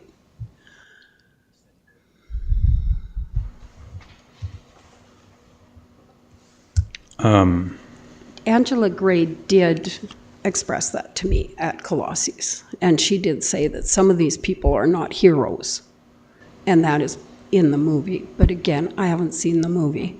And you're right, people that just walk up to the tree probably aren't going to spend the 90 minutes watching the movie. They're just going to be emotional about who's on the tree. So, would you like me to U-turn and go back to Peter Fiddler, James F. McLeod, David Thompson, George Lane, and just do the one tree? That is a possibility. Peter Fiddler, how does he tie to High River? I've never heard of the guy before. I had to Wikipedia him to see who he was. He is actually on the High River website as the first European in the High River area. Perfect. Yeah. Okay. And I am willing to go back to the Carver and say, okay, we've had 605, we don't need any more controversy right now. Yeah, and it's not that we're adverse to controversy, it's part of the gig, but we all know how sensitive Yes. This is to Yes. memorializing and putting individuals on pedestals and what can happen when you do that, right? It's a sensitive piece, so we got to make sure that, Brenda? Thank you. I agree with your thought of making a little U-turn, and then as the movie unfolds and we're able to perceive how it comes across, maybe another project at a later date could encompass some of the people referred to in the movie. And then we'll know. I'm fine with that. Yeah, and the other piece is respecting the First Nations in our area. That absolutely includes the Stonies, especially today. The Stonies are, the Blackfoots are not here. It's our relation is with the Stonies at Eden Valley. They're the community that, High River's the Longview and stuff are obviously closer and bigger hubs, but High River's the bigger hub. But the connection is directly with the Stonies, and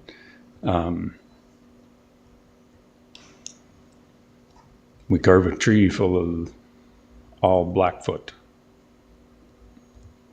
You'll hear about it. Or I got, right? well, you will, yes. I won't. I did get the impression from Angela Gray Burdick that the second movie was completely Stony Nakota. Sure. But I have read the same history. But the movie has nothing to do with what we're doing. That is completely separate. We're not memorializing the movie. This is about individuals that are important to the history of High River directly, in my mind, that we need to be revisit this a little bit. Okay. That's my thought. Anyways, I don't, if that's shared across council for a little bit of a U-turn. Once they're carved in, they're carved in. The only way to do it is chainsaw it down. We don't want to be doing that. We want to think about this before it's done. Michael? Thanks, Mr. Snodgrass. No, I'm just to vocalize it, I'm aligned with you. I think there's some sensitivity around this. And especially making sure that individuals that we place into public purvey are recognized as contributing members of our community and its history, that it's appropriate to have them into that context because you're somewhat immemorializing them, if that's correct to say. So yeah, I'm in tune with you, and I think this needs a little bit further investigation before we check a box and say, go ahead, carve the faces. I'm okay with the money, I'm okay with all of that, but let's just make sure we got the right faces. Jimmy Barton. Thank you, Mayor.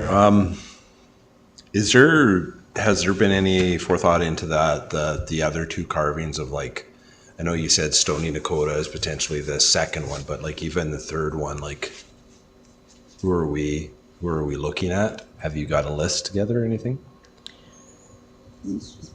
Yeah, this is just for one tree, but to speak to that, Angela Gray Burdick will be here on September 8th, and she will be able to speak to that. Okay. I am now going in one direction with one tree. Yeah. I'm going to have to tell the carver that I do understand your concerns and that we're going to be doing one tree. If another possibility comes up for a different tree with a different carving, then I'll call on him. Yeah. But for right now, I'll be doing one tree with him with these people. Okay. Okay. Thank you. Yeah, thanks.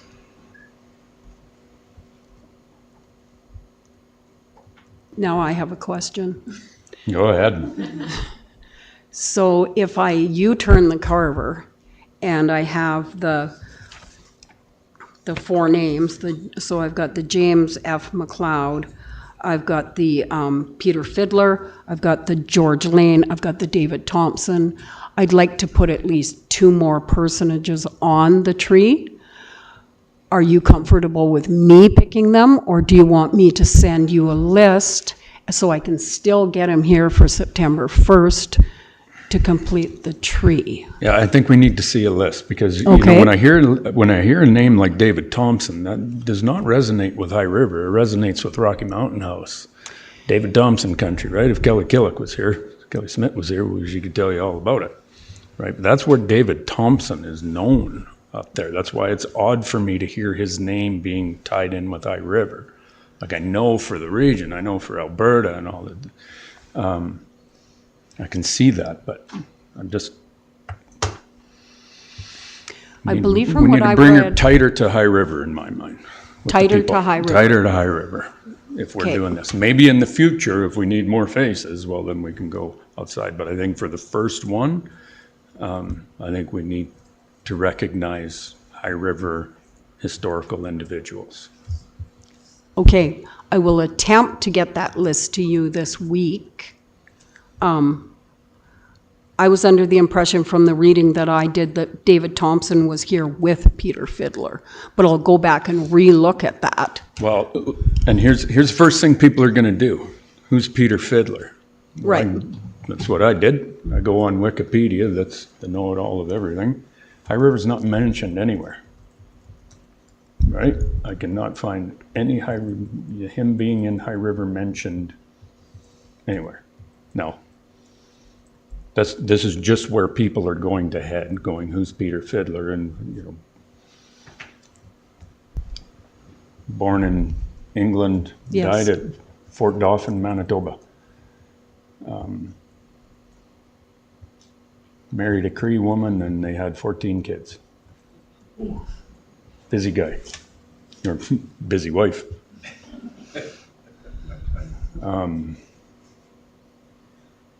So the Peter Fiddler name I got from the Town of High River website is why he was included in my initial thought. Well, I'm not saying the historical records on the Town of High River website are knocking it out of the park either. I haven't looked at it, so.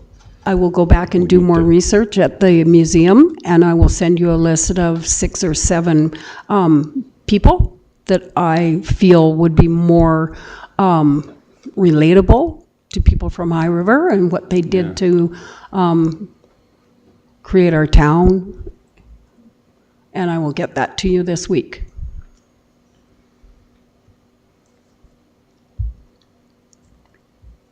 Yes, please. That'd be fantastically. Okay. So, do you want to put this motion on hold? When's the next meeting? September 8th. And when do you want to get started? September 1st. Well, we could allocate the money to the project, and it's just deciding what phases are going on it. I think that's not a big deal. Okay, just so you can keep going, for sure. I will ask for a motion from Councillor Kinghorn that council award $5,000 to the tree art coordinator to fund one tree carving art piece in George Lane Park to be completed by fall 2025. Thank you, Mayor Snodgrass. You have the motion. Okay, all in favor? Carried. Thanks, Lee. Thank you very much. Thanks for the U-turn.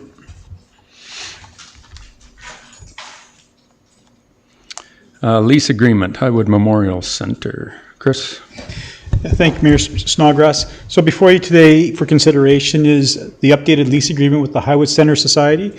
This lease agreement is for an initial 5-year term with the options for renewal as well. Within that agreement, it spells out the specific roles of our maintenance staff as it pertains to maintaining the facility, in particular focusing on the structural, mechanical, and electrical elements that are core to the building, and changes our relationship into kind of a true lease landlord-tenant kind of relationship. Within it, there's a couple new clauses that I'd like to point out for council's attention. There is a clause in there that allows for $10,000 to be allocated each year and to work in collaboration with the Highwood Center Society on what that money would be allocated for, be it for aesthetic improvements within the facility, be it for new equipment, replacement of tables and chairs, or something along those lines that would not have to come back to council as a specific request, but would be just automatically kind of conversed at that perspective. Now, we've also spelled out by attaching some of the other detailed information as appendixes about the scope of some of the work, and it will also allow our staff to continue with the long-term planning and the short-term planning for the maintenance of the facility to make sure it stays in its current state. Council certainly has options to consider: one, to adopt the proposed recommendation and proceed and execute the lease agreement; two, to defeat it and send us back to the negotiation table with the society and look at other options; and three, to send this on to committee of the whole for further conversation and discussion.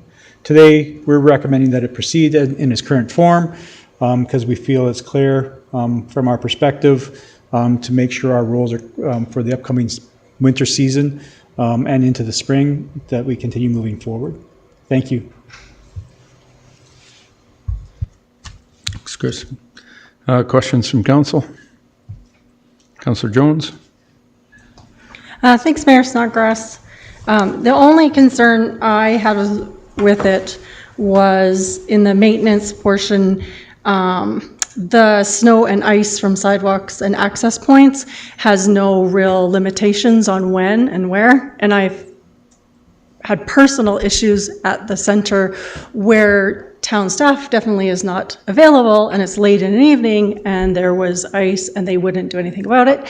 So my concern is with that, how do we deal with when they have events that go late into the evening and there are things the town does not have staff for? How is that taken care of? Certainly, I can speak to that. The intent of that clause is not necessarily to provide 24-hour coverage of our maintenance staff to clear snow when there's a snowfall event or any other type of maintenance event that may take place. Since those sidewalks are cleared by our contractor with staff support in certain areas, that would be at the end of that snow clearing event, that would be cleared at that point in time, and it would be the responsibility as the tenant to report of any other issues that would come forward. And so either they have to identify that hazard and then report it through our process, our maintenance management system that is in the process of getting up and running. And that gets reported and then dealt with as the earliest possible convenience when staff are back on shift.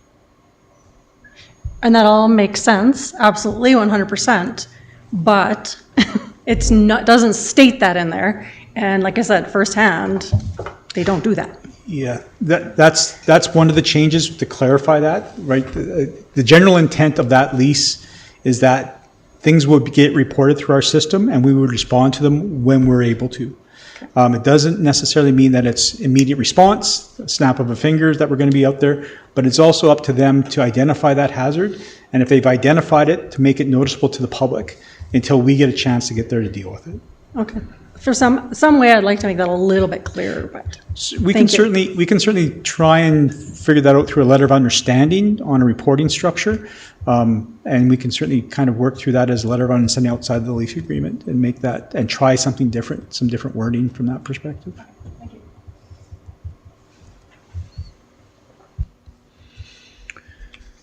No other questions? I'll ask for Councillor Nychuk. Sorry, just really quickly, I know we heard from Tim earlier, but this has all been discussed between the two groups. And I mean, I don't have particular issue with anything in here, but I'm assuming this is a mutually constructed agreement that both parties are very happy with and proceed with. That's kind of my only question. Thanks, Tim.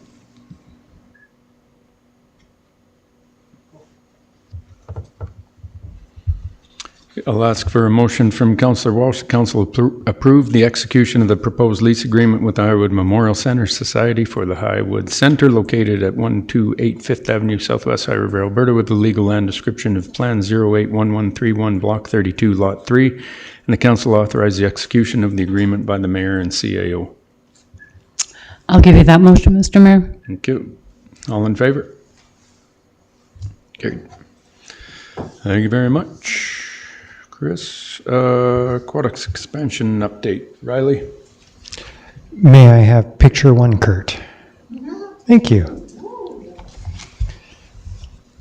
So, good afternoon, Council. On the screen before you, you will see the bottom of the main new leisure pool. So that's and beside, so on the left is the lane pool, which I think Kaylee showed last time, and on the right is the new zero entry leisure pool. So that's the bottom. So having that bottom poured is a pretty big milestone for the project.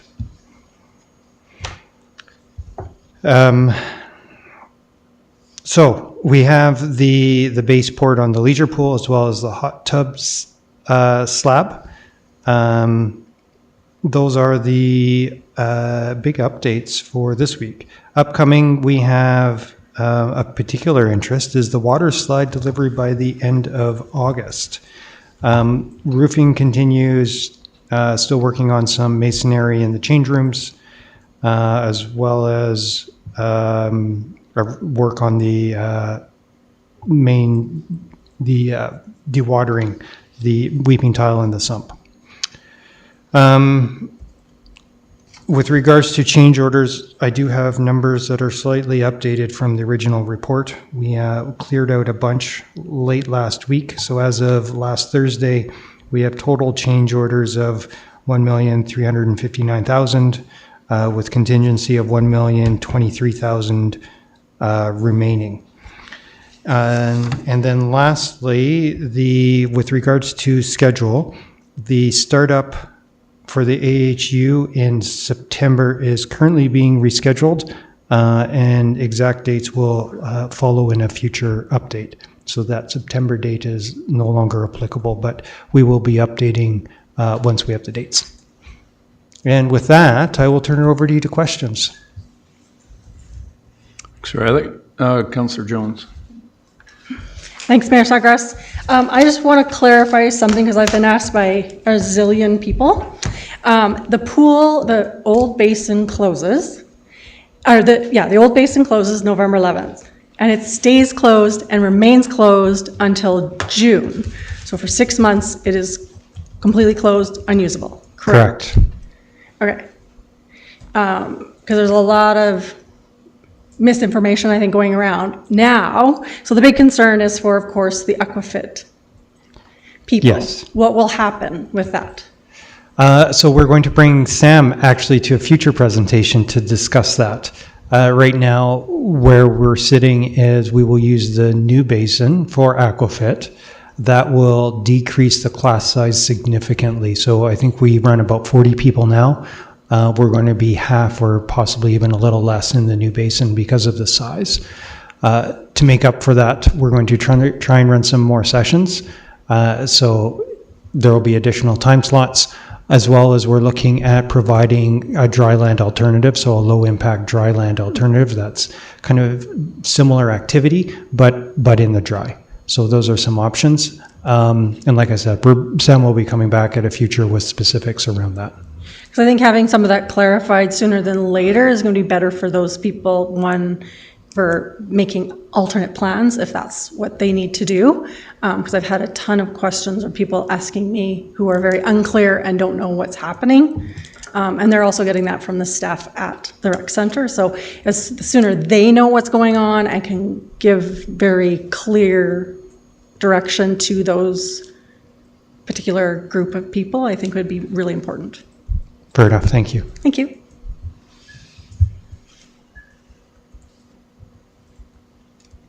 No other questions? Thanks, Riley. Next one, High Country Drive. Oh, we love this one. Go ahead, Riley. I have, thank you. Questions? Am I allowed to do that? I believe Kaylee, there was a package from Kaylee floating around. Did council, no? Yes. Yes? It's on the screen now. There we go. Thank you, Kurt. So the question was, I think, from council with regards to some of the confusion with the barriers, signage, etc. And it is a little congested now, particularly with construction. But we are behind schedule. The rain, it was supposed to be poured and paved last week, but weather has set us behind. But we're still moving forward with the plan. There was, I think, a desire to discuss what that looked like, or if they still wanted to do the temporary TC curbs with the pathway alignment. Right now, we are planning on putting them back in unless directed otherwise. So I'd be happy to discuss further and take any questions. Kaylee picked a great week for vacation. Councillor Jones. Well, between the pathway realignment as well as the fiber optic, which was being put in, and most of it in that area is done, the area was a mess. Very much so, and those barriers were not where they're supposed to be, and walking and driving, I think it actually caused more issues than helping the situation. I think with the new realignment of the pathway, and I know it's not complete, really alleviates some of the issues that we had. And I personally would like to see those barriers removed and the new pathway given a chance to see how that maybe fixes or alleviates some of the issues that we had on its own. As for the four-way stop, I'm still okay to keep it, but those barriers at the moment are, I think personally, somewhat useless with what's going on there.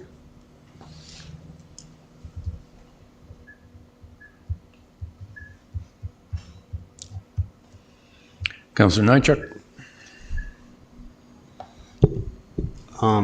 In response to some of what Councillor Jones said, I think in particular, the removal of the barriers, I got a concern that it becomes a freeway. Right now with the barriers, the stop signs are out into the pathway of traffic. You move those stop signs to those outward corners, and coming east to west, it's kind of blind coming around there already. You remove the barriers as a visual impediment to speed and travel. I'm concerned that people are just going to think the stop sign isn't there anymore. That's whether that's valid or not. That's just the way I feel about removing it. I've got no validity in that I talked to 8,000 residents in Northwest High River, but I think if you remove it visually, all of a sudden people think it's back to the old way it was, and we're just going to cruise on through that intersection.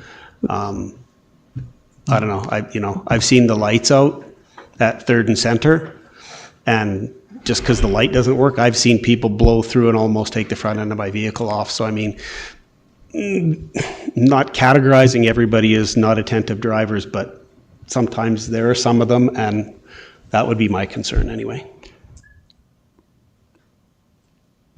We'll make you an engineer yet, Michael. ISL said something very similar. It's with regards to the four-way stop, it works because of the pinch. From a volume perspective alone and the visibility lines, without that, you would have a lot of challenges with compliance and people blowing through the four-way. So you really do need that pinch to make the four-way work. So if you're removing the barriers, I would recommend going back to a two-way.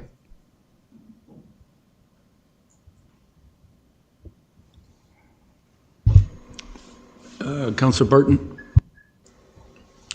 Thanks, Mayor. One of the things I remember talking about at one point was just how the width of this road had to, and changing anything, we had to comply with current Alberta Traffic Safety Act. Is that correct? Is that what it's called?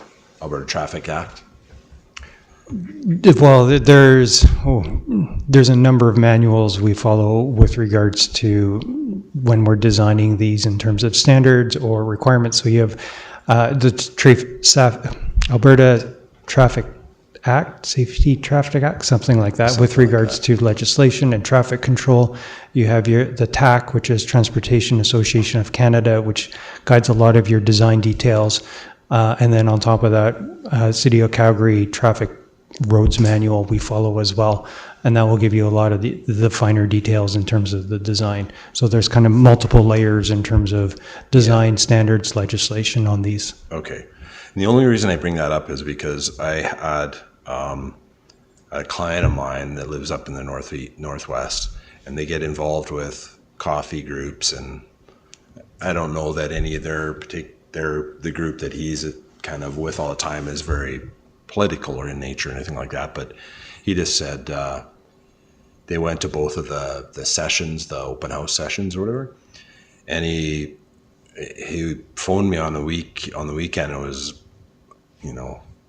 telling me his concerns about it. And I just said, well, the one thing that I think, and I think I remember saying that this was the case, but anytime we open up something like this, we basically have to conform to the new rules, whatever it is. It's like a house. If you open up a house and you do a big renovation on it, you have to bring it up to safety code, the current safety codes. And I would think this is the same case here, is that we open this up, we got to comply to the new safety codes. Is that correct? It's not as rigid as safety codes, but that's the general thought. Okay. There is some wiggle room in there in terms of site-specific conditions, getting an engineer to sign off. Yeah. And if you don't, it's not a matter of finding, but more of a matter of risk and liability. Okay. No, and I just wanted to bring that up. There was no specific question or anything there, but it was just like, I'm sure you've already dealt with it. Like there's things that come up and are discussed amongst the groups and at the open house and everything like this, and then they get kind of thrown back at often counselors or senior administration. And it's just, I just wanted to bring that point up, is that, yeah, we are trying to improve the safety of this whole corner or intersection, but at the same time, we got to comply with kind of some current standards that are obviously multiple standards, right? Correct. Okay, thanks, Riley. That was it. That was no problem. Question. So what's your question? I don't have a question. I'm answering questions today. What do you need out of today? What does council need out of today? With this I believe council asked for this to be on the agenda. Say again? Council asked for this to be on the agenda today. So what do you want to see with it? I'd like to see them, I would also like to see the pathway to be finished and have these removed and see how the new design works in conjunction with the area and the issues that we had. So finish the new construction that's happening right now with the realignment so that both the cars and the pedestrians are on the same crosswalk, basically, side by side. Yeah, it's side by side. Right. If you can switch to the last drawing, Kurt. Keep going. There we go. There you go. So finish that, and then you want all the temporary removed? I'd like to see them removed, yes. Okay. Other comments from council? I know there was others involved in that email string, so Councillor Barton. I can see why we would maybe want to remove them because of there's some community aggravation, but I think if I heard you correctly, Riley, it would create confusion if we, or was it Chris that you'd said it? It would create confusion if we remove them. There's always a confusion period when you change traffic control. Yes, that would be a concern. Yeah, I share that concern because then if we take them out and then we go back to putting them in, whether they're permanent or temporary, then we're, I think, just going to create bigger confusion and or animosity amongst council's decision I don't know. That's my thoughts on it. I guess part of it is, have you tried driving through there recently? Almost every day. Like, I stay away as much as I can because I've been through there a couple of times, and like, they are not lined up. Like, they are moved as construction's happening, as the fiber optic, like when they were just there and all that other stuff wasn't happening, to me, it worked and it seemed, but right now it is just so confusing. And I get that there's construction. I get that there's things going on. People don't even know where to walk or how to go, and they're not lined up nicely like this. Sometimes they're pushed off to the side. So my concern was, at the time, was how in the world do you go through this area when it isn't even put together as like it's supposed to be? Right? It was very confusing when I went through there with a lot of things going on. And between, watching people try to find a way across the street, it was actually a really hard thing to kind of watch at the time. So I tend to stay away just because I don't live right there and don't have to go that way. But the way it's been for the last little bit is, I think, less effective than it was originally. So do we all believe that the bump outs, the narrowed intersection, is a safer option, the four-way stop, safer option, creates a safer intersection? Do we all agree with that? Yes. Yes? Barton, yes? Brenda? Yes. Okay, so we all agree with that. That safety is the focus. That safety is the focus of this intersection, and based on what we've seen with the temporary measures and everything else, that's the configuration we want. So why don't we just build it permanently then? Let's just do the final build. I'm tired of the temporary stuff. I'm tired of looking at it. I asked for it to be removed last year to get the permanent stuff in, but we're all tired of the look. When the permanent stuff goes in and it's the bump outs are built properly with rolled curbs and everything else, because you run into one of those temporary right now. It's an 8-inch 90-degree hard hit with your vehicle. So, you do these bump outs, put rolled curbs on them, and those that need to or whatever can roll up over them a lot safer. But I just think it's time to shit or get off the pot, council. So that's my thing. Like, how much is it, and let's do it. That's my thought. Councillor Nychuk. Well, I don't know if I want to respond back to you or back to Councillor Jones's comment. I understand it's been a bit messy, but that's temporary. Like, they're doing construction there, so I get it. I personally don't find it. I haven't found it. It's it's busy. There's lots going on there. I haven't found it difficult or dangerous, but that's just me. I'm not saying your opinion isn't right as well. But I think the point is it's temporary. This stuff's going to get poured and paved, and it's done. So I think that messiness goes away. It's very short term. To what Mayor Snodgrass just said, but we got to come back to that costing piece, and I don't think that's something we decide on till the next budget. And I guess that could not be that could be other people. So I don't think we have the funds allocated for that rebuild redesign right now. So as favorable as I see that, make the decision, either yes or no, and just be done with it. For me personally, I would say, do the change, but now it would depend on the financial aspect of that, what that means in terms of what we're spending money on in the community. So I would have to deliberate that spend to go along with my thought of go ahead and do it and make it happen. But that's just me. Do we remember at all what the cost estimates were before when we were looking at? I think it was in the... Quite a while ago. It was so- quite a while ago, Yeah. and it depends too if you're going to build these with the curbs or you're going to, how you handle the stormwater makes a huge difference in the price as well. I think it was a big gap, like 100,000 versus 300,000 in terms of how you handled stormwater. Construction season is also short and contractors have their books full. Yeah. No, So the season chances is... of getting it done this year is zero.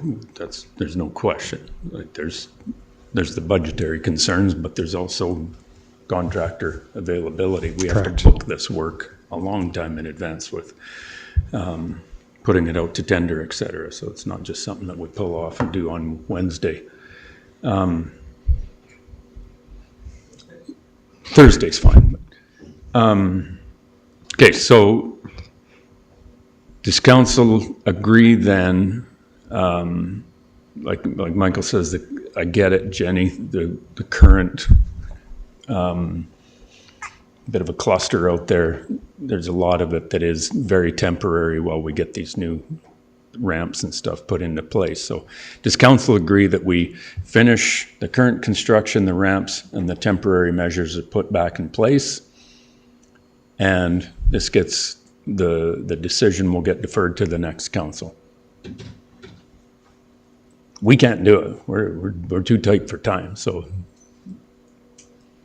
temporary gets put back in place because we all believe that that is the safest design. So. And that's our current direction. So that's what we're doing right now. Okay. And I'm okay with that. But the word temporary has been 2 years, right? At some point, temporary I agree. at some point, temporary has to be gone. So absolutely. I get there's a new council election coming up, and I'd like remember, to see that. the only reason why it's been temporary is because of this council. We have not pulled the trigger on the decision. Well, that's why I feel that the realignment of permanent. this pathway is a huge decision, and it's going to make 100%. a great deal of difference in that area. Yep. And so, We've taken our time on it to try to figure out what the best route and everything else. I'm not faulting council for that. We've tried to go through a winter to see how that works. We've tried to do this. We've tried to go through golf seasons to see how this, and we're figuring it out, and this is where we're at. It's fantastic, but I think we're there now that one of the first things on the next council's agenda is to decide what you're doing. Period. We're good? Thank you. Thanks, Riley. Councillor board and committee reports. Councillor Walsh. Thank you. Shepherd Park, we had a great Heritage Day event. Lots of people showed up. The weather was outstanding. And though it's not on my board, maybe I'm in the wrong section, I just want to remind everybody of the Veterans Crosswalk. The commemoration is on Friday at 1 o'clock. There'll be a ribbon cutting ceremony. It was put down over this last week in conjunction with all the rest of the sidewalks being worked on here. And that's about it. Thank you very much. Anyone else? Board and committee minutes, Shepherd Family Park Society's there for everybody. Public comments, anybody? Maureen, microphone, please. I don't know what you press.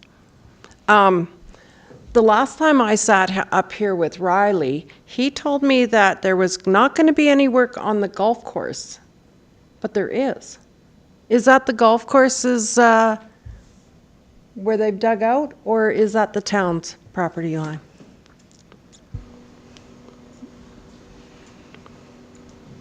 Like at the intersection, Maureen, we're talking about? No, I'm talking about where they've dug out for the pathway. No, it goes on to the golf course property. Yeah, 100%. I asked you about that, and you said no, they weren't doing that right now. I don't recall the question. This was a couple of weeks ago. We made the decision at a council meeting to do But my question was also, who's paying for the pathway? Is it We the are. town? Yeah, the town's paying.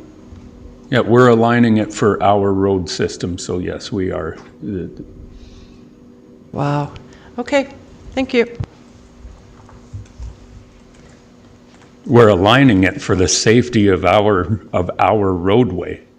So yes, that's a town decision, and yes, we are paying it. I would not. Well, no, I wouldn't expect that at all. Well, they did, I know they wanted to put a light up. Correct. That would have been the town. That would solve a lot of problems on High Country Drive if they put a flashing light in those trees that came on, that we knew that there was a cart coming across, because we don't see them in the summertime. Wintertime, not a problem. Summertime, it's a problem. Yeah, if people push the button, yeah.